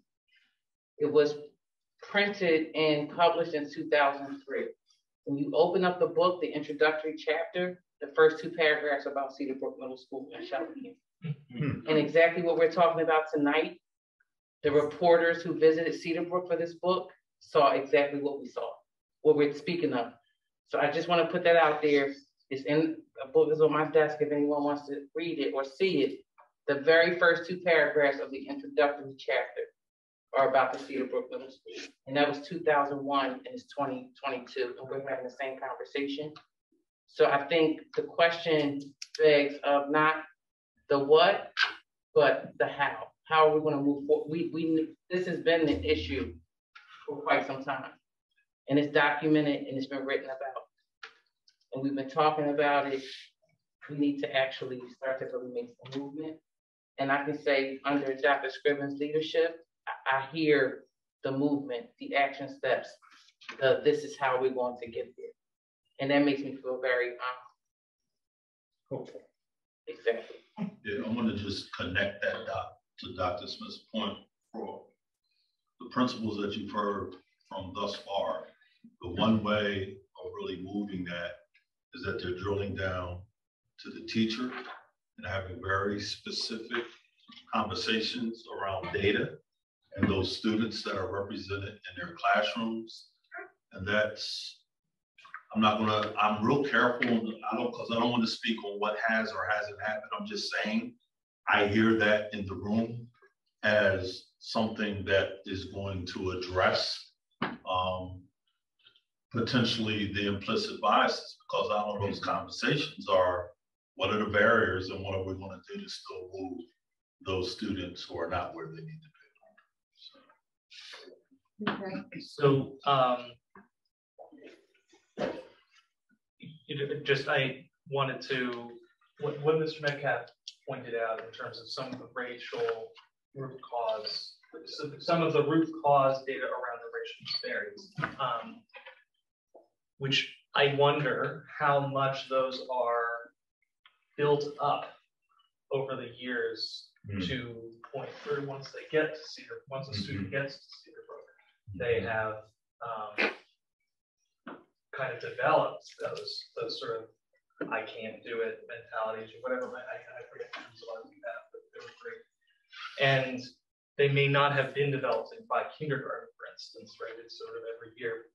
Whereas there might be corollary, socioeconomic might play a larger role at the kindergarten level than, for instance, racial stereotypes of what is the free and reduced lunch numbers, demographic, or breakdown in data, for instance.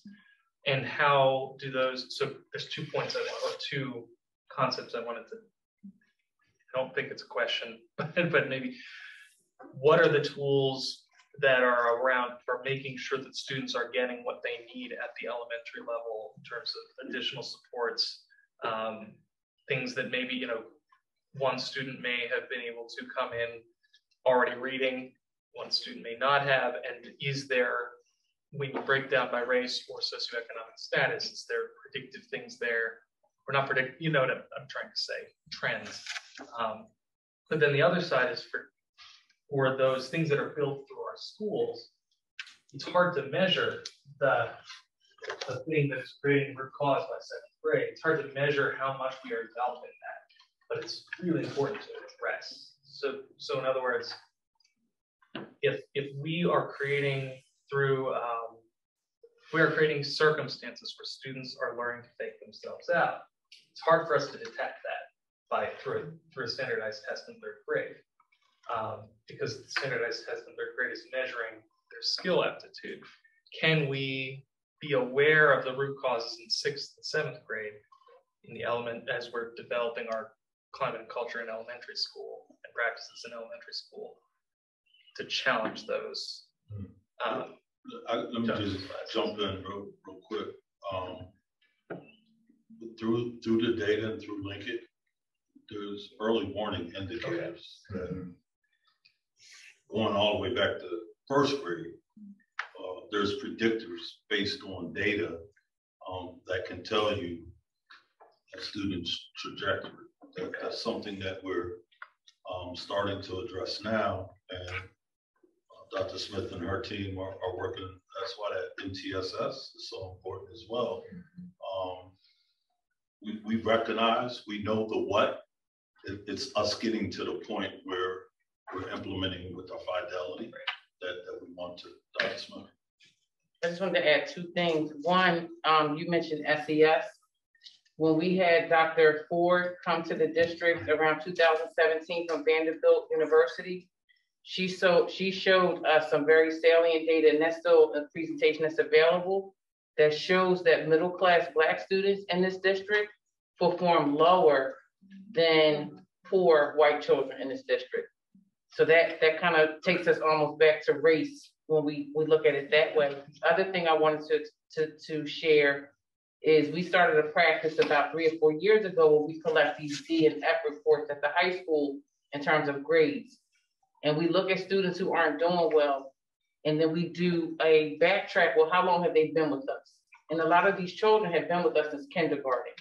So when you say early warnings, early signs, we've known since kindergarten these children, and they still move on. And then again, it's kind of all around what we've been talking about the last few minutes, is we really need to take a really hard look at some of the root causes that may be uncomfortable to look at, and some of the remedies that may not be popular when we think about it.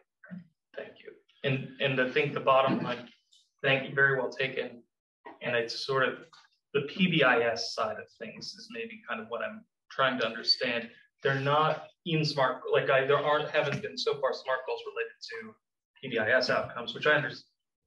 We're focusing on the standardized test, but I say obviously because I think it is true. Those are probably still part of the school improvement plan concept, right? The more social emotional side of things. And right, they are. And I can say that when we're talking at MTSS and looking at the whole child, we're looking at Swiss data, behavior referrals.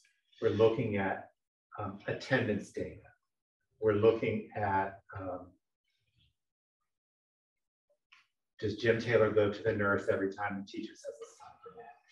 You know, we're able to drill down because that story is unique to that individual. And we want to tailor our instruction as much as we can for that student.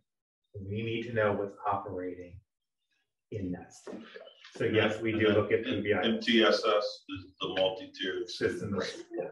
Ma'am, I just wanted to encourage us to not use the acronyms and use the actual words, because people are going to be, we have folks in the community and people are going to be watching this afterwards who don't know those acronyms. That's all I That's what we're good at. It's okay. So this is more of a comment than a question. The data that we're talking about tonight is data that we've always sort of known was in the air. I feel like tonight we're talking about it in a way that is much more actionable than I feel like I've heard in the 7 years I've been on the board. And the thing that has always occurred to me that I think I heard Dr. Scriven say, but let me just comment on it. We're going to have the data that we can use now will show improvement of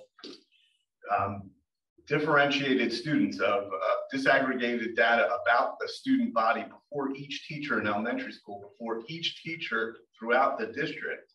And we're going to see, was there improvement, and did that improvement matter if you were white, black, or special education?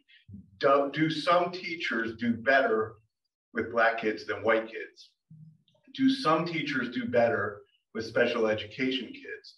Can we say those teachers, A, need to be celebrated, and can we remediate with the ones who are not performing as well based on the data? And I'm not taking anything away from any teachers, I'm not. What I'm saying is we have data that can tell you, if you're a teacher, how well you're doing and how well you're doing with each group of students that come before you every year. And we can also see if you're doing the same year to year. That to me is powerful information that we really need to be acting on. It's something that's been on my mind, kind of passionate about it. It feels like the way I said it, it seems like I'm passionate about it, but I'd love to hear more about that as this develops going forward. So the one thing we've been charged with. So let me state this, because we still have 2 more presidents, and Nick has to drive a little bit of hours. Just real quick, and just kudos, because we're working as a cohesive unit, and that makes a difference. we were very intentional about the data in terms of, and it was a difference for our principals because they're used to doing year-long plans. So was I. We're used to doing a full year-long school improvement plan. And we've chunked it so that we can look from benchmark to benchmark and be very intentional, one, about what are the skills, what are the needs of teachers, and monitoring how we're addressing it. And then we can take a clear snapshot. This is the ask. Before they even present, I want to put this out to the board. I need you guys to let me and my team drive this process and give us the autonomy and trust us to present out the relevant data that will clearly show you our growth towards the targets that we've set. They're all working on strategic plans right now. They're all working on school improvement plans right now, and they're all trying to keep the buildings running.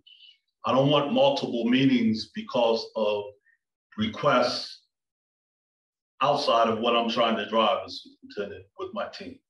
So I just want to put that out there in a proactive measure that I'm clear with the marching orders and how to present it.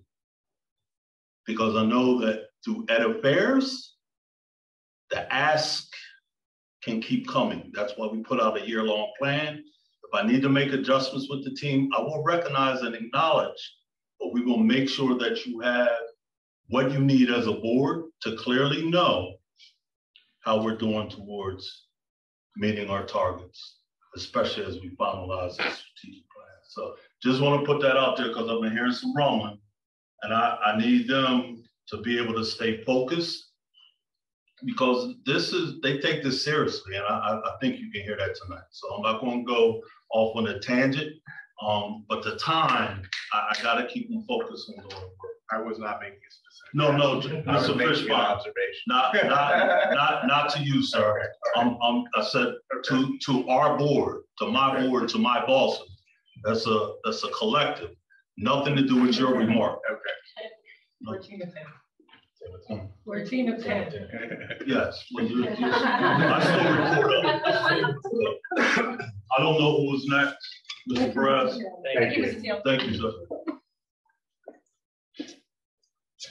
We're at the bottom of the third, still 0-0. Thank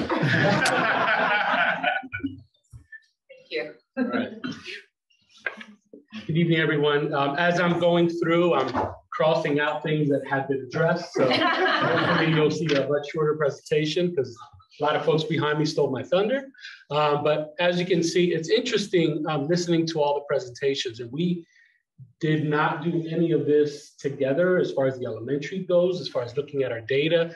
But it's interesting how the majority of our data looks the same as far as target areas that we need to focus on, and including with Elkins Park, as well as moving students in to that area. But in the area of reading, that key ideas, understanding key ideas and details popped up in literature. So that is, as far as the skill, the eligible content, it's students being able to read, understand, respond to that informational text. Our goal obviously is to improve students' comprehension of that informational text, ensuring students are making connections, being able to read and respond, in addition to being able to pull out some of the textual evidence and be able to respond to those critical, especially in fourth grade when they're asked for the text-dependent analysis-based questions. So that's the area that we're gonna be focusing in on. We are as well spiraling down to some of the lower grades, knowing that we're not gonna wait until third and fourth grade for it to be a focus. So we're looking at how these skills are being taught in second and in first grade, what areas we need to support within the curriculum. Are these skills, is there enough information? Do we need to go back and reiterate with students certain skills that we need to reteach? Identify students that might need support early on, because we know for a fact we really don't want to wait to third grade moving forward. So that is our focus based on the third and fourth grade data that we saw. And as far as the root causes, some of the things have come up already, some of the issues with the pandemic loss and lack of foundational skills. We are, in addition, seeing students as early as kindergarten or readiness skills, or kindergarten readiness skills. We've seen a gap since I've been here as far as the amount of students that are ready, not only academically, but just the norms of being in a classroom and being able to, let's say, tolerating a full day of learning. So all those things we are building, especially with our kindergarten babies. But it's, it's important to know that we are, especially when they come into kindergarten, there's so many, I would say, such a gap, let's say, in learning, because we have kids that are excelling, but we have kids that have not had any school experience at all. So we are finding ways to identify those students early on and ensuring that we provide some interventions early on as well, okay? We used to give them time and say, let's wait and see, and that used to be our approach, but now we're being a little bit more proactive. Instead of offering those supports to the other grade levels, we're kind of scaling back and saying, no, we need to start early with kindergarten and not wait to offer them additional support and intervention, okay? In the area of math, same thing that was has come up in other schools as well, that numbers and operations category has come up specifically. We are excited this year. We do have a new math specialist, so we're working closely on supporting each grade level, those students who are most in need, but ensuring that teachers are, and I think it was mentioned before, consistently utilizing the resources appropriately and teaching those resources with fidelity, ensuring that we're building on some of the mastery within student learning in the area of numbers and operations, specifically some of those standards, and building and showing those growth measures and measuring it with those common assessments that has been mentioned before, as far as ensuring that there's consistent instruction, as well as common assessments and pre-tests to ensure where students are in the beginning of the lesson, where they are during and at the end, and ensuring that we're able to support them throughout. Okay. And that's it. Everything else was kind of crossed off and that was mentioned. Are there any questions? I guess the question for you and also the other principals, and somewhat rhetorical, is looking at kindergarten and what assessments we do either before kindergarten or early on. I'm not advocating for pre-K, but I am. I'm also not advocating against it. There's a variety of issues, but I just don't want to start the conversation tonight. So I want to be clear. I understand both sides of it. And it's a great concept with our cost and logistical issues as well. So getting away from that aspect of it, in terms of when students enter kindergarten, what do we do and what can we do in terms of assessing them early on in kindergarten? And then what can we do in kindergarten, which is the start of obviously in our school district, to earlier on than perhaps you're doing now historically, try to remedy things and right the ship? So more of a rhetorical question, not sure looking for an answer. I mean, what I can say is we do have a kindergarten assessment that we give early on. It does indicate to us where students are in their early literacy skills and numeracy skills. So there is a kind of a range and they're given a category by number. It does assist us in kind of knowing where kids are so that we can group them accordingly. Let's put it this way, it will take a lot longer to really get and delve into each of those assessment areas to really hone in on what those students specifically need. But it is a way for us to capture what the student currently knows and provide us an idea of, it'll assist with placement. However, we still do some other assessments early on to see, to get a little bit more specific. Right. Brief follow. My question is more, I appreciate that. My question is more along the lines which you alluded to or just a little bit, was about students being, I guess, I equate being ready for kindergarten. So more the behavioral, emotional maturity aspect of it. And I think some of that is maybe us reaching out to some of the local daycares and things of that nature to provide for them a, maybe an idea of what we expect kids to know when they come in, what we expect them to be able to do, and just kind of share it. Maybe that is communicating with our local preschools and our local daycares to ensure that maybe their curriculum and the way that they're preparing students is going to be somewhat aligned with what we're expecting when they come in. Because I do know that is an issue sometimes with where they come from and their prerequisite skills. Thank you. Any other questions? Okay. Yeah, and this isn't necessarily just for Mr. Perez, but because we're noticing some of the same trends throughout the elementary schools, is that something that we know, is that like a bigger picture nation, like across the state or other, nationally, or is it, maybe not, or maybe we haven't even gotten to that yet? I'm just wondering if it's indicative of something bigger beyond just us. I mean, I would suspect it might be. I would just venture to guess that it probably is statewide, but I would just. I'm just curious. Yeah. Even national. National. That was kind of just curious. It doesn't mean we should say, oh, that's everyone's problem. Just curious. Thank you. Just like disproportionate.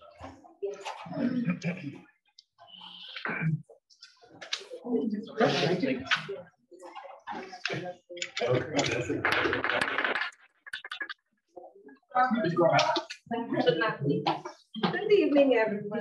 Good evening. I'm going to shock the world and keep this under 5 minutes. Thank you for coming out. God bless you. Good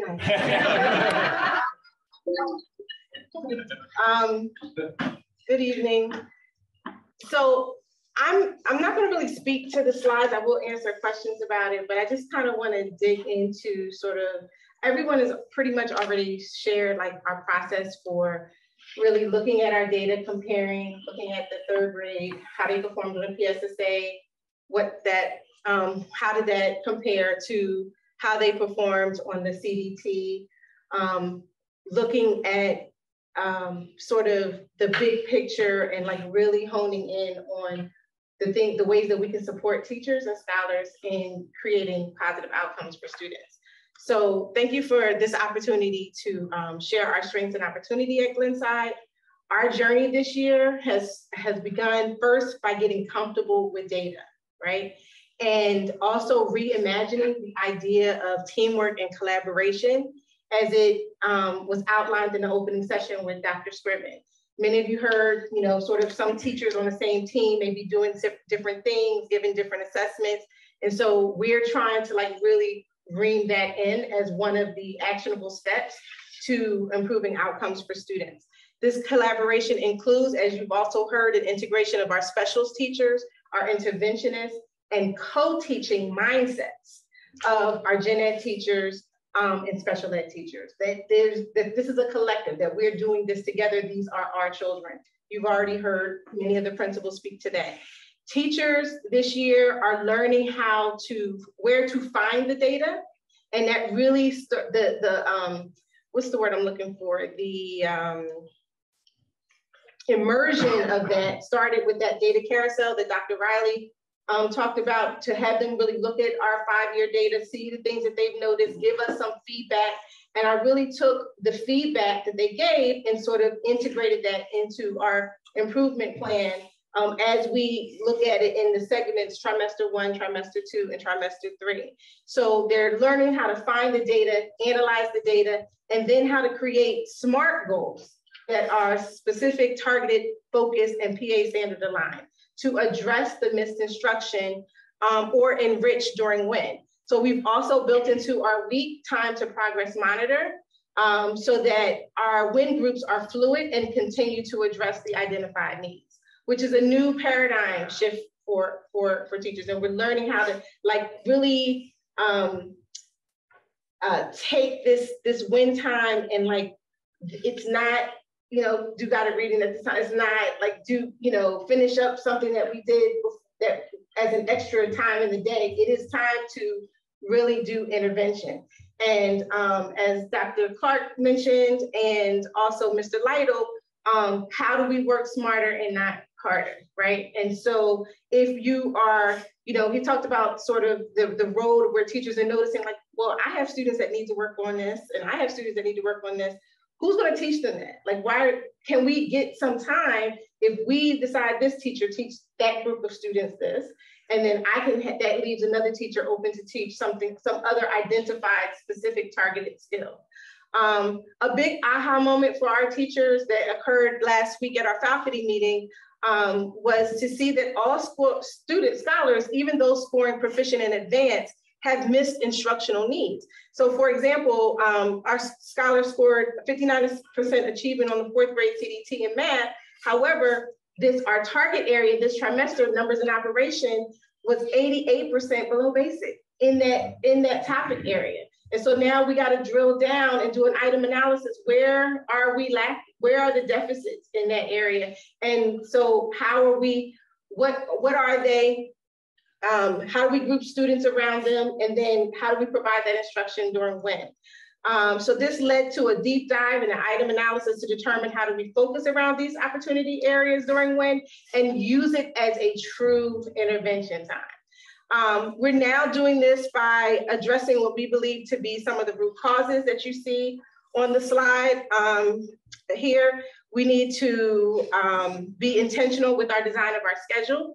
We're intentional in the use of our PLC time, our grade team meeting time, and we're building our capacity by leveraging the strengths of our peers, right? That teachers have strengths, and you may be strong in this area and you're strong in this area, and really leveraging those strengths to help each other.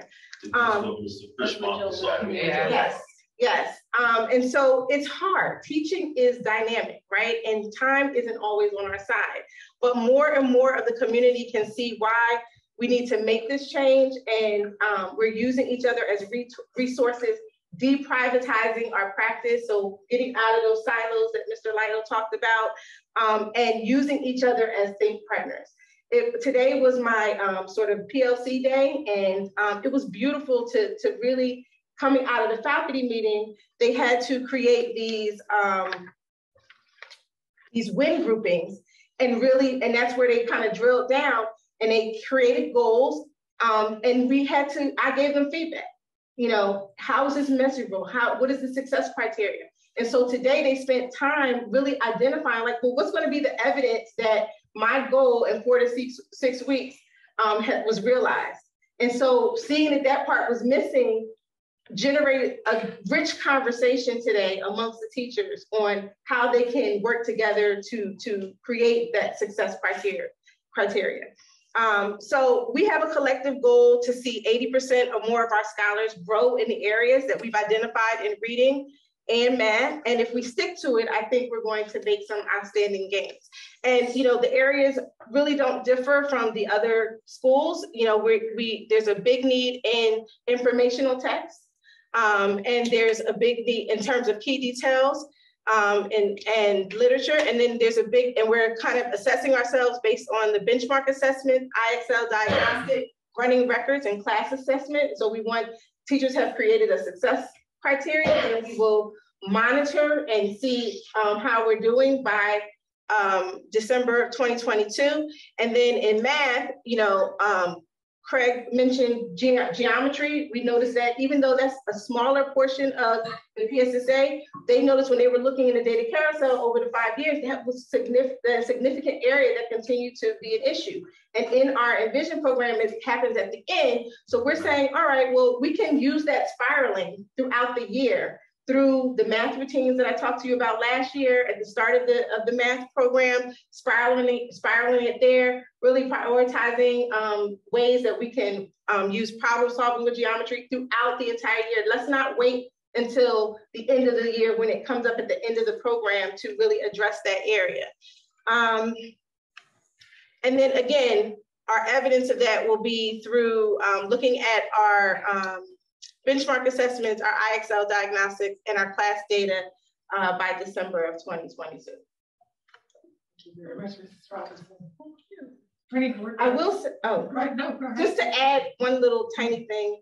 I listened to some of the questions, and so it's sort of like culture proficiency or addressing Black students. I think part of it is for us is really keeping a priority around that cultural proficiency. And leaning in on those courageous conversations as they come up and issues come up. and really doing similar to my own research around how our racial story informs some of our decisions, discretionary decisions that we make, that we're making all day, every day. So what's informing that as it concerns Black students? Thank you very much, Mrs. Robertson. Do we have any board questions? I just wanted to say thank you, first of all, to everyone for all of your hard work in creating these plans and developing these presentations and sharing all this information with us as a board. It's incredibly powerful to see all of this work and to also see sort of where we need to go. So I just wanted to thank everybody for that. And also just wanted to sort of, from my perspective, kind of sum up the things that seem like common themes, like that I think I, not just as a board member, but as a parent in this district since 2009, have witnessed and have felt, and I'm so glad to hear that we're actually talking about them now. I think the issue of collaboration among staff has been so needed, and I'm so glad that we're making time for that and prioritizing that, because every parent knows you get silo A and you're like, yes. You get silo B and you're like, how do I get into silo A's classroom? So it's sort of that, how do we break that down? Because silo B actually may have something to offer your child or other children. It's just a matter of highlighting that and giving all these folks time to work together. And I think, and then the notion that these are all of our students is so huge. And I've seen that as a parent with a child who had an IEP. And I think that having that idea that we're all in this together and that, you know, it's not Mrs. Smith, just Mrs. Smith's problem, like, but this is everybody's. And then I also think, and Mr. Metcalf, you sort of alluded to this too with your mention of special education students and sort of focusing also on the content of what they're learning, is having high expectations for all students. And I experienced that as a parent, and which is why my child ended up not being in this district and is now at a very, very good small liberal arts school, because she was a kid with an IEP. She got the EP, and those expectations for her went down the drain, like absolutely down the drain. So I can imagine if it was for her, nice little girl, you know, not a behavior problem, the expectations got decreased by the time she got to 6th grade. Can only imagine what it's like for the rest of some of our students. And so I think the belief that all students can learn, should learn, are capable of learning, deserve to be taught to learn how to learn is something that I feel like it seems like it should be a given, but I don't know, you know, like if we're all there yet. And then the only other thing I would just sort of say is, where do parents fit in all of this? We've talked a lot about the school and what the school's going to do and what the student's going to do. And I'm sort of wondering sort of where parents fit into all of this, and how do we engage parents in bringing them on board to support what the schools are trying to do? Because I assume they weren't part of the school improvement planning process. So how do we engage them in this, you know, endeavor, because they're a big piece of that triangle too. So that's sort of my one question, especially in particular at our Title I schools, where I know there's actually some legal requirements for inclusion of parents. So those are sort of my questions. So that is one piece that we've already identified as an upgrade, is doing a cover sheet, which will comprise everyone who's a part of the school improvement process. And that's a good, PTO or representation would be good to have as part of that. So, and then more holistically, that's really why we have the leaders in the building, to encourage the parental involvement in more of a proactive way. I was processing that myself as I was looking at, here we are talking about school improvement plans, but we probably have less than 5 parents on virtually right now. But fortunately, this is recorded, so they can go back. But how do we empower and give them the blue map? I think a lot of that is going to come out through our strategic plan and the pathways that we have to really give that critical information for parents in terms of how they can increase involvement. Because they were extremely involved through the strategic planning process. Right. So the engagement is there. It's us memorializing it and what it's going to look like. I was just going to say, part of the shifting culture is to see parents as part of the team. So when we look at our MTSS process, tier 1 involves parents at that first level.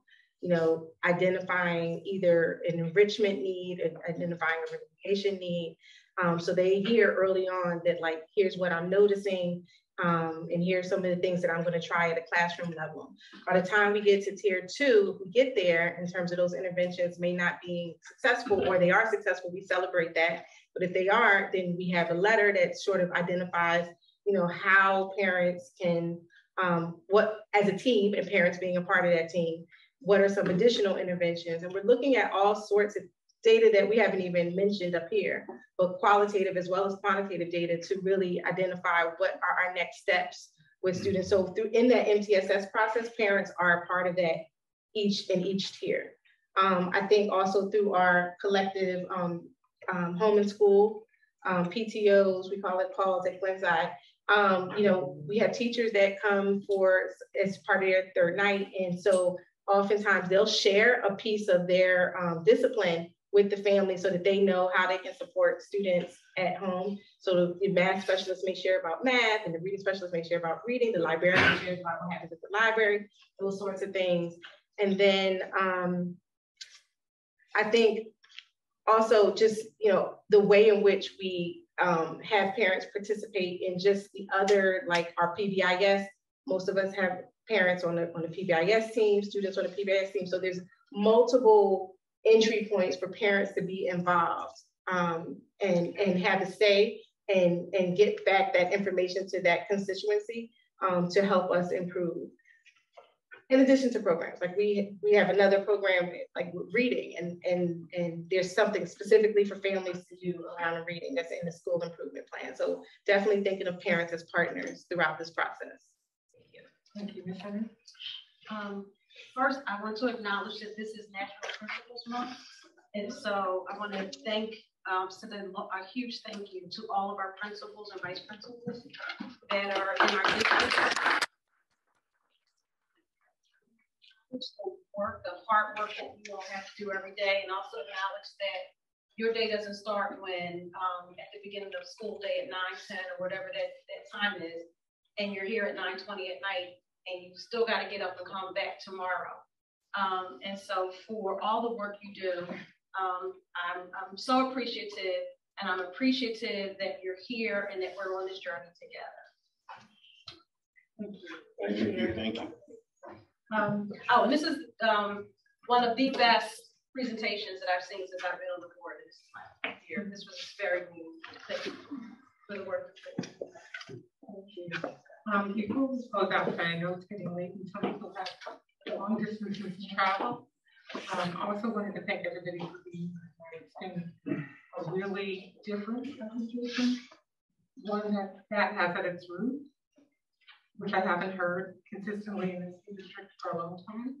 Our students, I think, like Jenny said, collectively, everybody who came up to the table, it was clear that we're moving in the direction of looking at these students, our students, how does those students over there are, you know, whatever. So I think that that's an important step forward that, quite frankly, when I was sitting on the outside of this table, I didn't hear.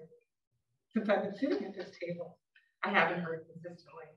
So it hardens me to hear that, because they really are truly all of our students. And each data point, as Mr. Taylor said, is a student behind that. And so when we're talking about that, when we're looking at data, we are being student-centered, which is so critical. I know that it's late, but we have, I guess, 4 people in the community that are participating. And I would be remiss to say, I don't know if anybody can get to the Zoom. Before we go, Dr. Riley just reminded me there's one last slide that we need to address, and I'll be really quick. To basically say that this slide captures how central office is supporting our principals. When our principals put together their plans, different principals reached out to different members of central office for additional support, to get additional clarity, or to review the plans. And we all met as a team, principal, the entire central office, including our superintendent, to go over each plan individually. And that was also not only for process sake, but also another symbolic way to show that we do believe that this is an all-in, all sleeves are rolled up endeavor to make sure that we give our children what they need. Thank you for that. Dr. Riley? No, I just got a message from Mr. Maya, who's monitoring the Zoom, and there are no raised hands and there are no questions in the Q&A. Okay, thank you very much. I think that concludes our meeting, our early meeting tonight. So moved. Second. Okay. All those in favor? Thank you so much, Steve.